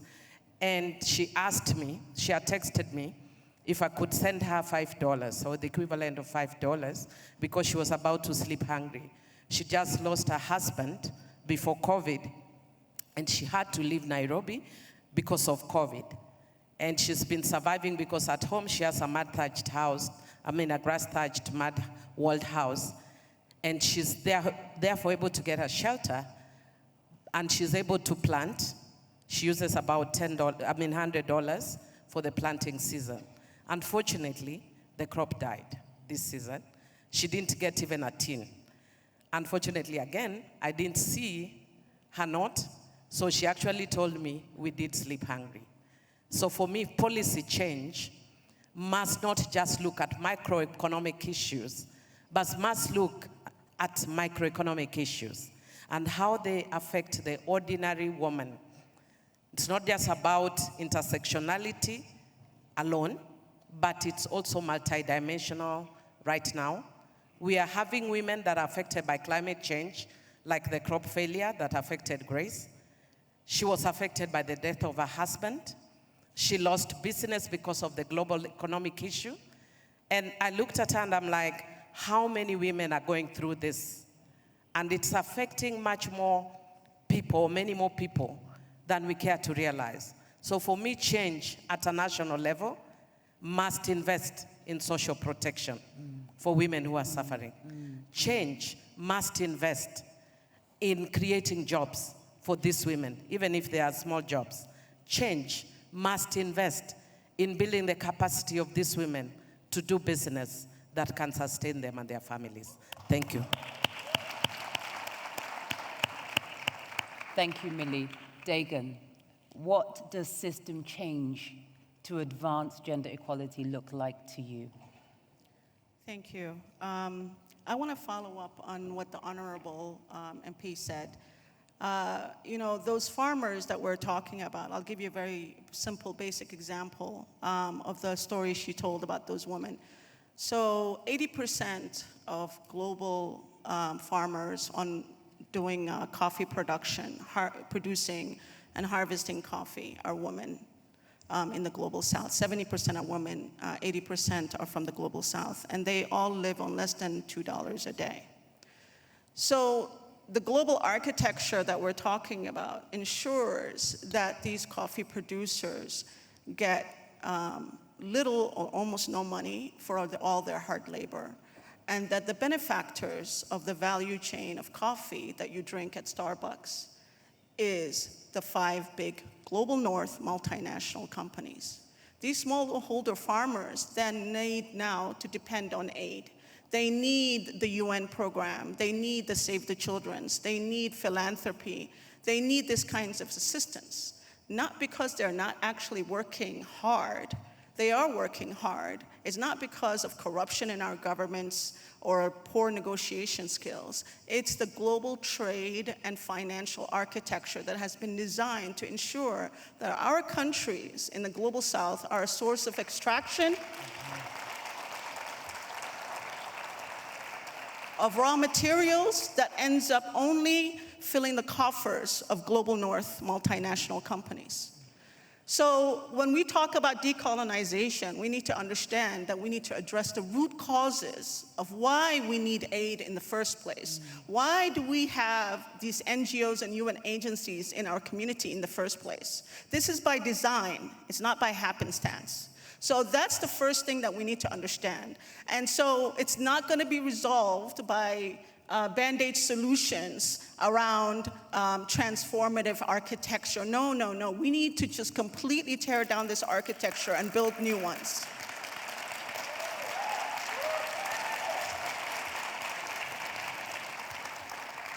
So that's the first one. The second, now that's the global architecture. Now, the people who are working with those smallholder farmers, who are in those communities every day, that the Honorable MP just talked about. Who are they? The last mile connection to these communities are activists, proximate leaders, Global South local organizations. They're the ones who know which communities are going hungry, which families are not sleeping that night with food in their stomachs.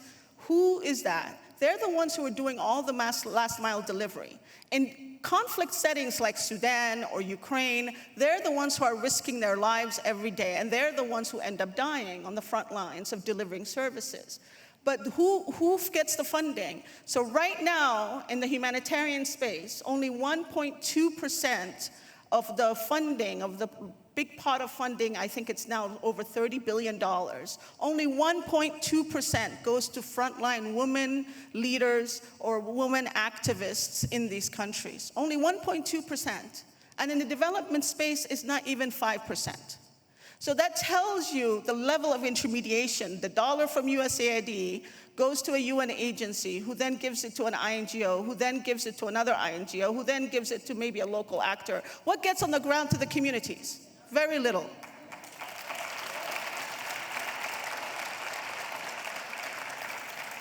So when we talk about systems change, we not only need to reestablish new systems that are based on equity, but we also need to establish systems of delivery of services on the ground that are equitable and recognize the power, proximity, and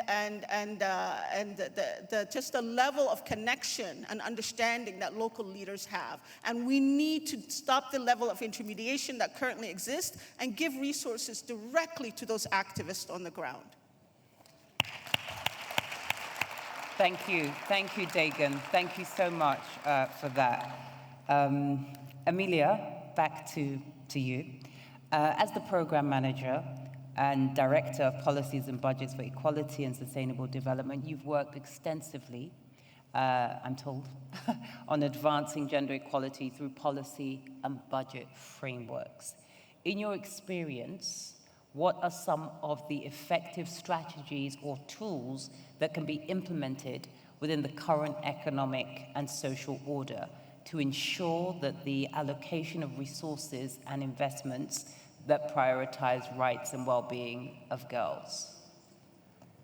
Yes, thank you for this question. I think I want to take a step back and say that usually we think of the economic agenda in terms of money, but there is another dimension that is more important, that is the normative dimension of money. And so what are the rules of the flows, of the financial flows? And we know by now that the South is a net creditor to the global North, meaning that we are subsidizing all of the wealth of the global North due to a lot of processes of extraction. For instance, illicit financial flows, all of the tax havens are based in the global North. So we know now that for $1 that comes down in official development assistance to the global South, $8 come out through illicit financial flows. That is corporate tax abuse, that is corporate tax evasion, that is invoicing in saying that they are generating wealth in the North while they are actually depleting the wealth in the global South countries. Also, the South is a net creditor to the global North because of all of the debt servicing, especially the small island developing states and the least developed countries are paying from 7 to 16% of debt servicing, whilst to the global North, to sometimes creditors that are public or private, that are just disaster profiteering out of the misery and the situation of the global South. Whereas the global South never created the environmental crisis in the first place, it is a historical debt that the global North needs to pay, and they need to deliver reparations to the global South, and so far they have been refusing to do that. So this normative dimension of the financial flows are way more important because we can shift the way in which these financial flows are going. Instead of going from the South to the North, it needs to start happening from the North to the South so that they start repaying their historical debt that they're having with us. So it's not that colonial dynamics happen in the past, they are happening now, imperial dynamics are happening now, and my colleagues have actually started to mention the impacts of those imperial dynamics in the current world. So what we need is to, yes, change the global financial economic architecture from the ground up, so that they start delivering in a democratic manner. But now we see that mostly we have illegitimate spaces of power, such as the G20, the G7, the OECD, the Paris Club, etc. All of those countries that are imposing their power to favor profit over the well-being of people and the planet. So that is one thing that I really wanted to emphasize. The normative dimension of money at this moment is more crucial than the monetary dimension of money. And another example of that is that women are subsidizing the entire economy. By means of non-monetized economy, women generate 60% of the value that circulates in the world, and there's not enough money to pay for that. So thinking about an economic system that delivers for women and the planet, we cannot just keep on thinking in terms of money.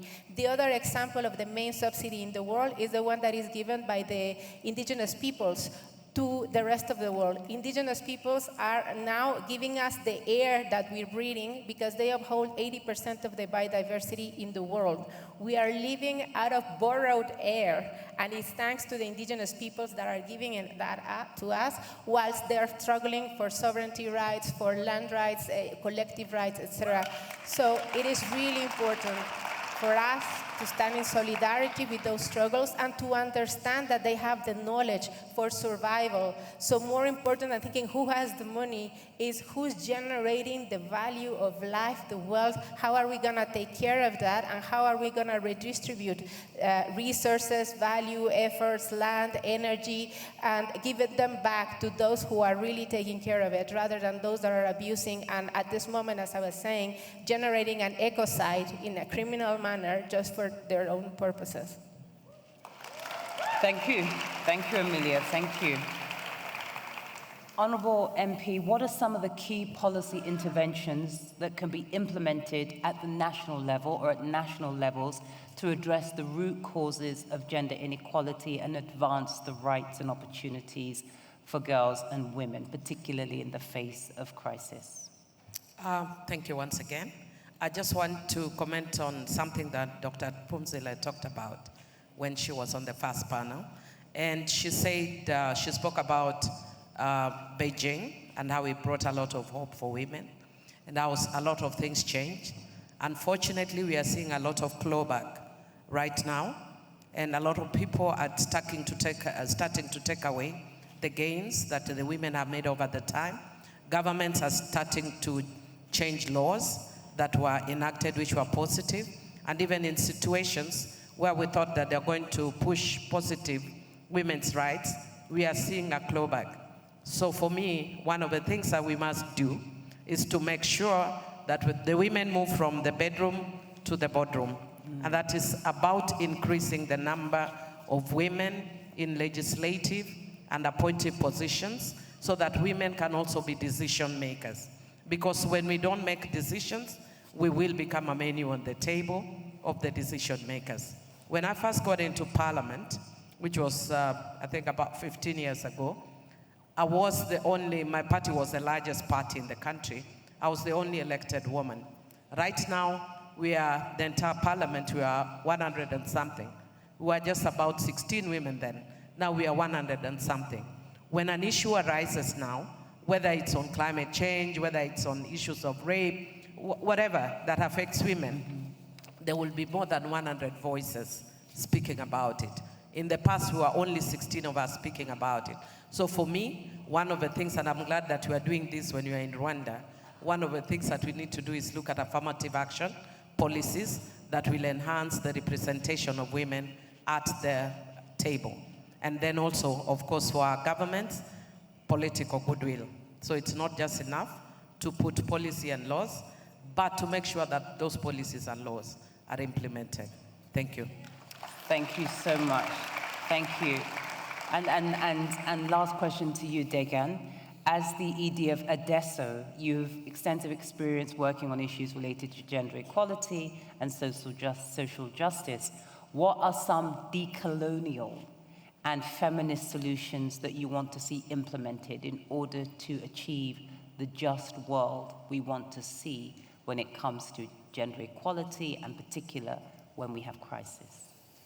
Yeah, thank you. I think, first of all, to say that I don't think existing systems such as the Bretton Woods institutions and the UN can be reformed. Honestly, I don't believe that anymore. And one of the biggest causes of lack of resolution to intractable crises that negatively more affect women and children are the issues like UN security power, veto power, that we don't even talk about it. It's kind of an accepted norm. The West constantly pushes democracy down our throat in the South. But the institutions that they have created, whether it's the World Bank, shareholders voting based on your income, or whether it's veto power, all of these institutions are intrinsically undemocratic. And that's why we can't resolve these intractable crises. So I think we need new systems. Having said that, as a civil society leader, I'm looking at practical solutions for myself and for my sisters and brothers who are doing this hard work on the ground. And for me, my advice, 3 things. 1, we have to liberate ourselves from aid dependency as institutions. And for me, that means as an organization, as Adesso, we need financial independence. We don't need to have a seat at the table We need to bring our money to the table. That's true liberation. So what my mother says, when we stop being professional beggars. So as a DESO, I'm actively working on businesses and enterprises so that we earn income, including building apartments in Nairobi. Because I just believe that after doing this for 32 years, that the only way for us to liberate ourselves and to truly decolonize Adesso is when I can go to a donor and say, hey, Hilton Foundation, I have my own $1 million to bring to a table, to a project. Then I will have real power. Second, I think what we need to do is figure out how to fund institutions on the ground. So as Adesso, we're trying to find solutions to how donors can find local organizations. So we've started an online platform called Kuja Link. Please look it up, create your profile.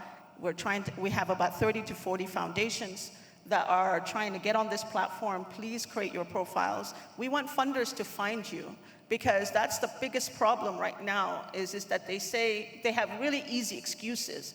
They say, we don't have offices in Liberia, we don't have offices in the Philippines, in Nepal. How do we find great organizations working on the front lines? So we created a platform for them to do that.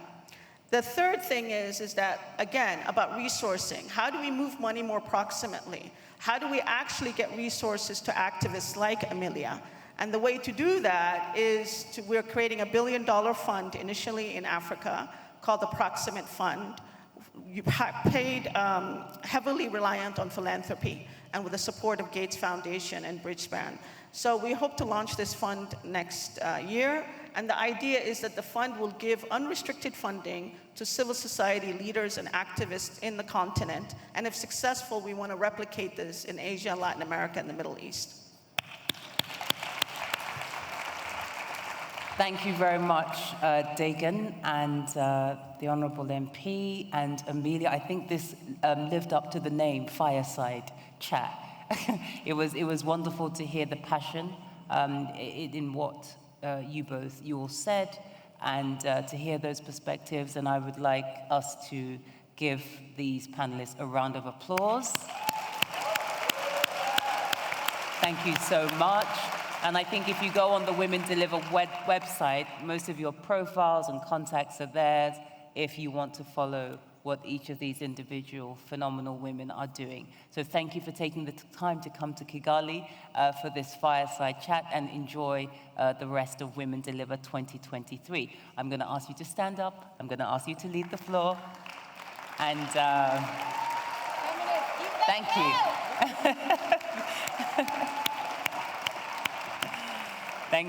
Thank you, Amelia. Thank you, Dagan. And thank you, Honourable MP from Kenya.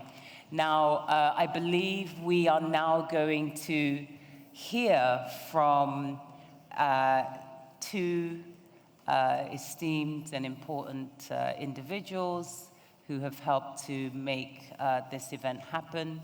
I believe the podium is being brought up. It's being brought up, and it will be placed somewhere around here. And then I will invite our first speaker to give remarks. We are drawing to a close on this first plenary for Women Deliver 2023.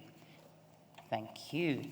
I am going to ask you all to give a warm welcome to the floor to Dr. Maliha Khan, the President and CEO of Women Deliver. I believe she's coming onto the stage. Oh, fantastic. Here she is. Thank you, Doctor. Thank you so much.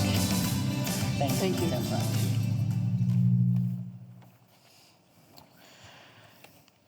Good morning, Women Deliver.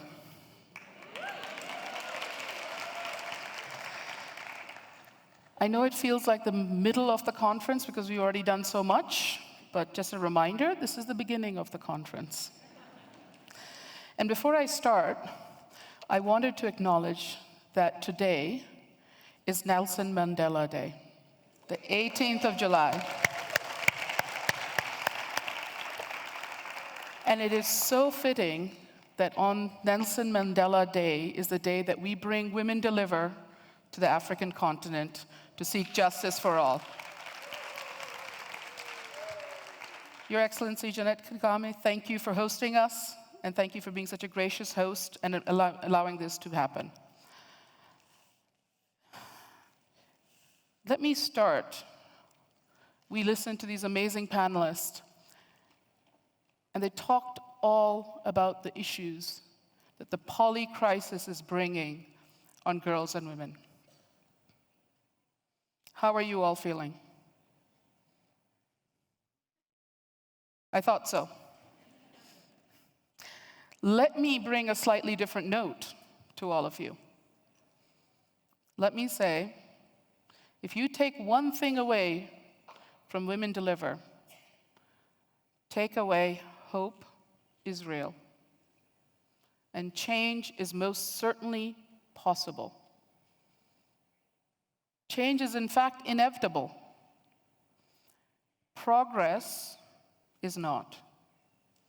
Right? Things change all the time, but if we want them to move in the direction we want them to move, it takes all of us, every single one of us who are here, the 6,300 people from 170 countries who've come to Kigali to work together and to be very intentional about the change we want to see. And I can tell by your response that you're not quite believing me, right? I can tell. See a bit of downcast eyes there? First Lady looks hopeful. I'll give you that. You look hopeful. Okay, great, wonderful. What if I said that right now, today, is the best time in history to be a girl or a woman?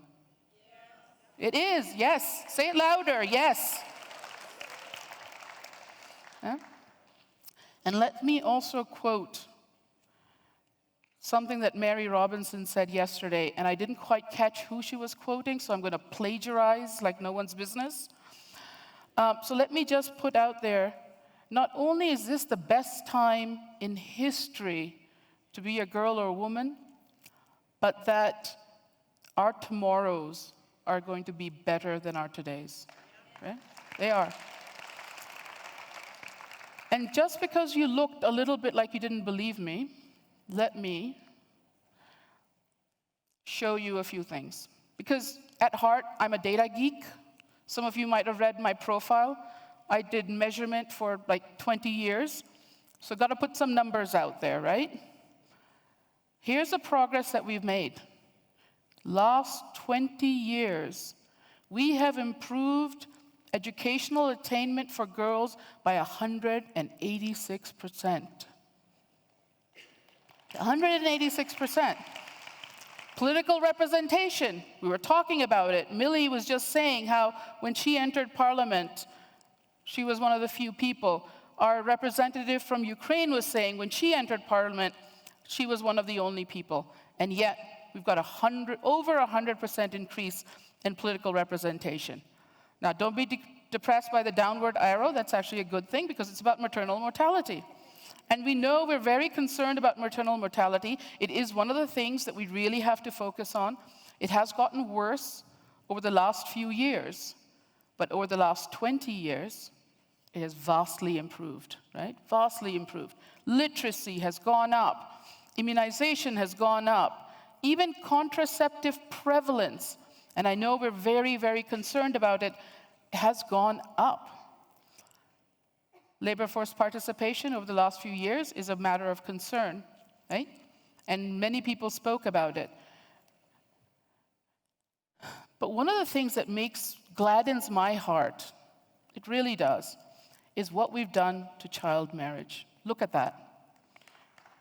Child marriage has gone down by the efforts of governments, by the efforts of local leaders, by the efforts of every single one of you, because you're making the context available that decreases child marriage. It has gone down not only globally by that much, but when we start to look at under 15 years, 77% in South Asia. It's absolutely remarkable. Any girl that still gets married under the age of 15 is one too many. But look at how many have changed. I know this is a hot button topic. Everybody's really, really concerned about abortion. The anti-rights movement in some contexts has been successful, and they have pushed back against the rights of girls and women, and they have reduced abortion. And we're going to fight that tooth and nail, because abortion care is health care. And we're going to fight that, and we're going to make it happen. That's depressing. This is all the places it's gone wrong.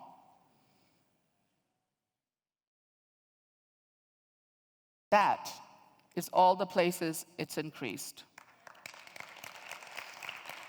If you take one thing more with you, don't think of this. Think of that. That is what's made possible when all of us work together, when all of us make sure that we make sure that the change that is inevitable is towards progress and not towards something else. But don't think that we're naively approaching this, because one of the quotes I always keep in my mind is that critical thinking without hope is cynicism, and we will not be cynical. We would not be in the business we're in if we were cynical. We're not cynics. But hope without critical thinking is naivety, and we will not be there without critical thinking. The one person, thank you. I appreciate that. As a part of the thinking about critically thinking is also remembering that all this change would not be possible if every single one of us didn't come together and didn't think about all the things that are opposing us. And some of our panelists just before this spoke eloquently about the anti-rights movement. And that movement is real. And we'll be talking more about it in a plenary that's coming later, so I won't dwell into it too much. But let us acknowledge that fighting against the type of progress that we want to see are forces that are well organized, well funded, hold some of the highest offices in the world, and are very, very clever in the language they use and the tactics they use, and are very clever about the funding they get. So when I say we have to think critically as we hope and do all our work, I mean we have to think critically and strategically about those forces and make sure that we are countering them with the same vigilance and the same tactics, and dare I say it, the same ruthlessness with which they attack us. It's very important to do that.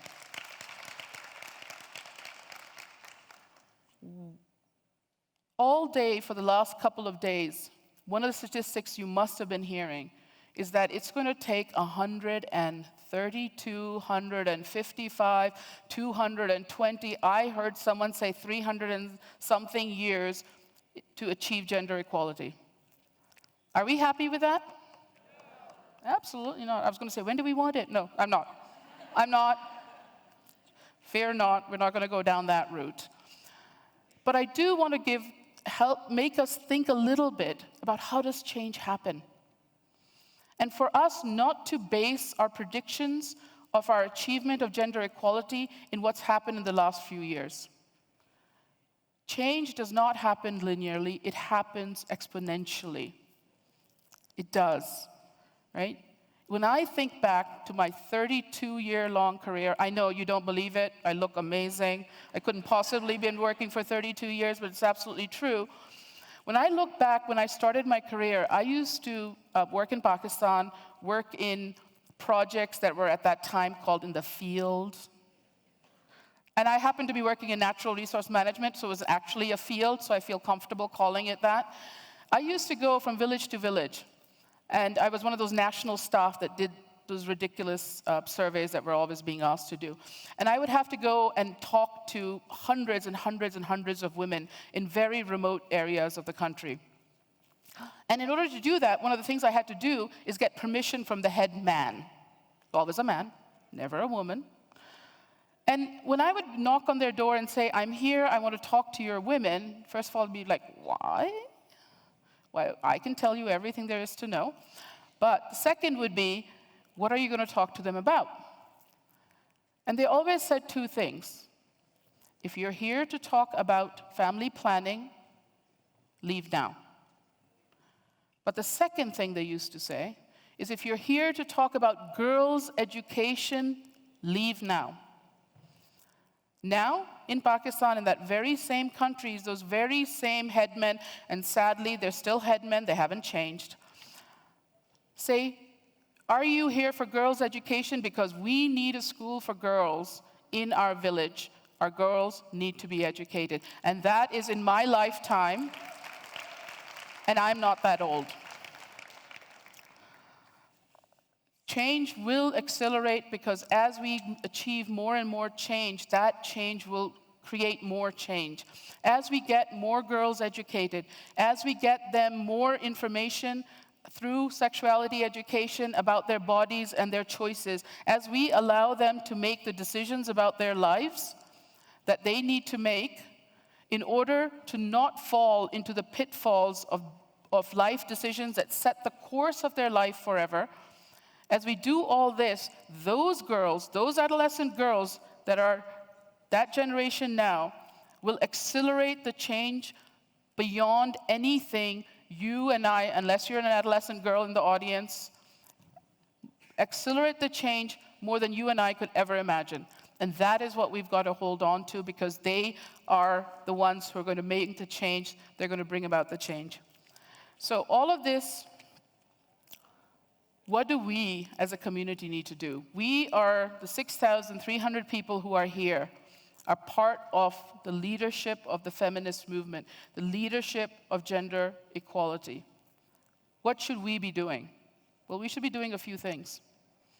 We need to acknowledge that much of what we are working on and working through, the international development space, the international development sector, the multilateral, whatever we want to call it, the things that we do, whether we are an activist, or we are a youth leader, or we're a leader of an international organization, this is a colonial space, and we need to decolonize it. We need to acknowledge that, and we need to decolonize the colonial space. And these spaces is metaphorical. There are many, many different spaces, but one of those spaces is a space like Women Deliver.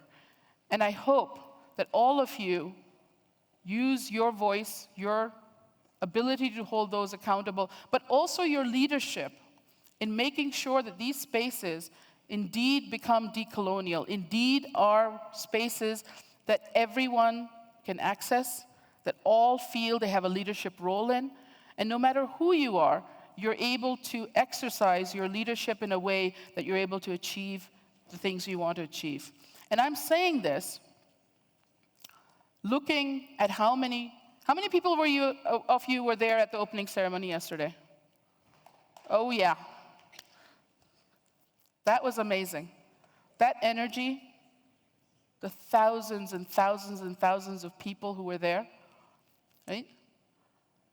Some we agreed with, and let's put it out there, some we didn't agree with, and that's fine. But we were all there creating the energy, creating the momentum, making sure that we came together in solidarity, that we had the emotional support we needed by looking across that big arena. And I believe it's the biggest arena in Kigali. It's the biggest space we could possibly host people in Kigali, that we were able to sustain our emotional energy, form those networks, and feel that indeed, the progress is possible.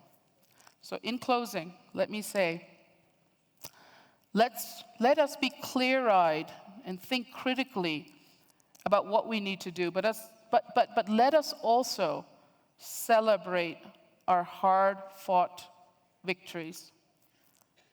Know that they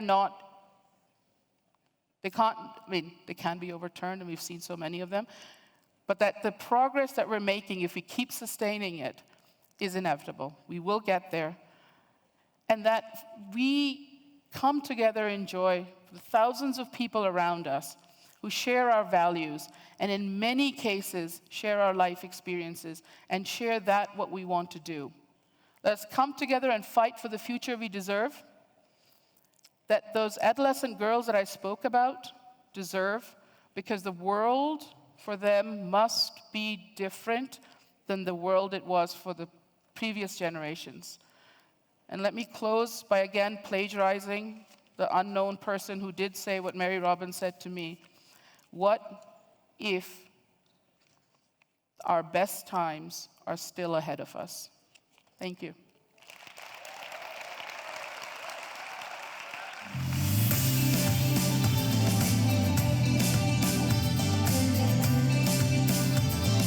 A round of applause for Dr. Maliha Khan, President and CEO of Women Deliver, who has been instrumental, obviously, in making this historic event happen for the first time in the African continent.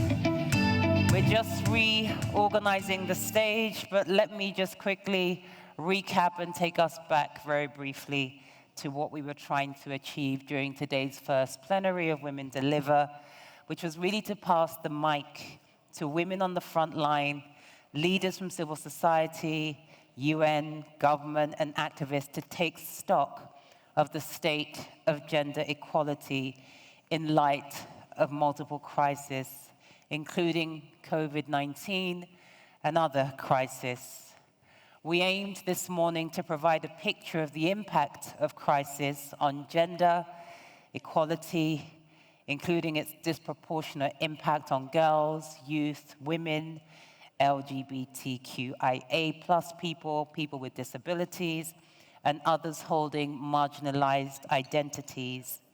We aim to apply a feminist lens and discuss the intersectional impacts to some of the global crises around the world and their response. We sought this morning collectively through the guests and panel discussions we've had to identify some of the setbacks on progress and inequities exacerbated by the crisis, and to explore ways in which girls, women, and youth have led and contributed to the various responses to crisis and why their engagement is critical. I truly hope that everybody has found this plenary so far inspiring, enriching, a call to action, and motivating.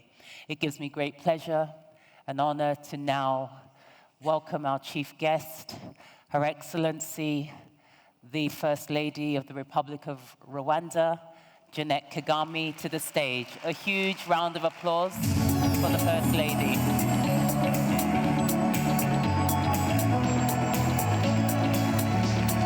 Thank you so much, Your Excellency.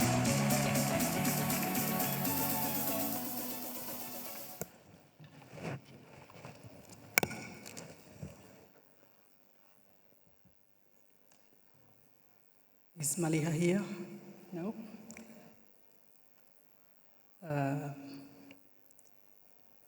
My dear sister Phumzile Mlambo, former UN Under-Secretary General and former ED of UN Women, honorable dignitaries, distinguished guests, gender and social justice activists, ladies and gentlemen, good day to you all.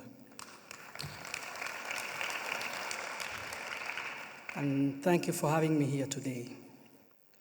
Today's exchange has been illuminating, but also somewhat troubling. Nevertheless, the rich contributions of our experts and activists will trace the way forward. Dear guests, little was left unsaid. But as has been so eloquently highlighted by our speakers, global crises such as violent conflicts, economic recessions, climate disasters, food shortages, and pandemics may affect humanity as a whole, but they undoubtedly affect individual humans differently. Indeed, in case of a tragedy, disaster, or other global disruption, your gender, origin, race, financial status, or health status will define the extent of misfortune you will experience. Nevertheless, women and girls, and yes, specifically Global South women and girls, were not by nature's design born to face the most strain whenever the world is challenged. The impact of your identity on the scale of the suffering you are expected to stomach is purely man-made. So why do so many with the power to effect change pretend to bear no influence over who gets to suffer the least and who must endure the most? Dear guests, as mentioned earlier, there is a little information I can add to enrich this session, so I do not wish to keep you for long.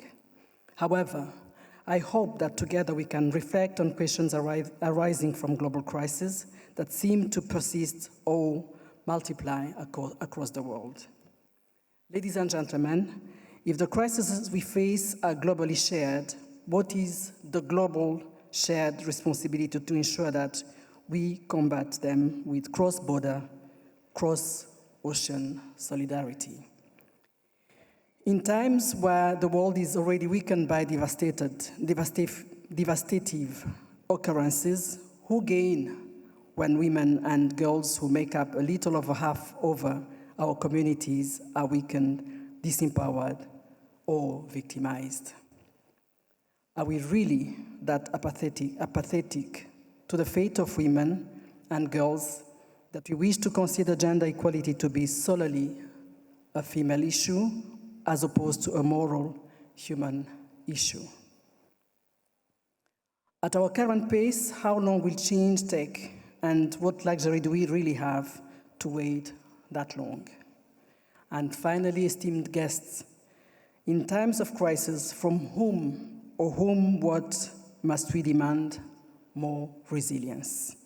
Is it the women themselves or the systems tasked with overcoming their oppression? It seems the work ahead is considerable, but from the brilliant insight shared in this session, from determination palpable in this space, from your engagement in this crucial Women Deliver conference, I can wholeheartedly express hopefulness. We need only find the integrity and perhaps bravery to address the core questions that loom over women's fates and deploy the diverse range of resources available to us to design sustainable solutions. Indeed, may we continuously carve spaces to nurture our solidarity, for this solidarity will lead us to long-term, dependable solutions. I wanted to assure Maliha that we are neither naive nor cynical. I wish us thorough and fruitful work, and I thank you all for your kind attention.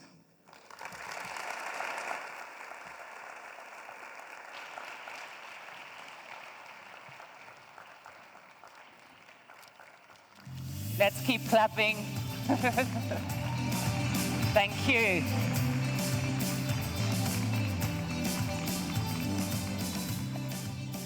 Ladies and gentlemen, esteemed guests, this brings us to a close of the first plenary for Women Deliver, State of Gender Equality in the Era of Crisis. I have been your host and moderator, Yvonne Ndege. It's been a true pleasure and honor.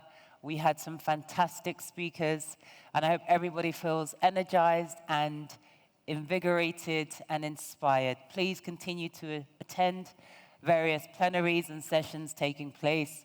Thank you for being here and enjoy the rest of the day. You are free to leave. Thank you.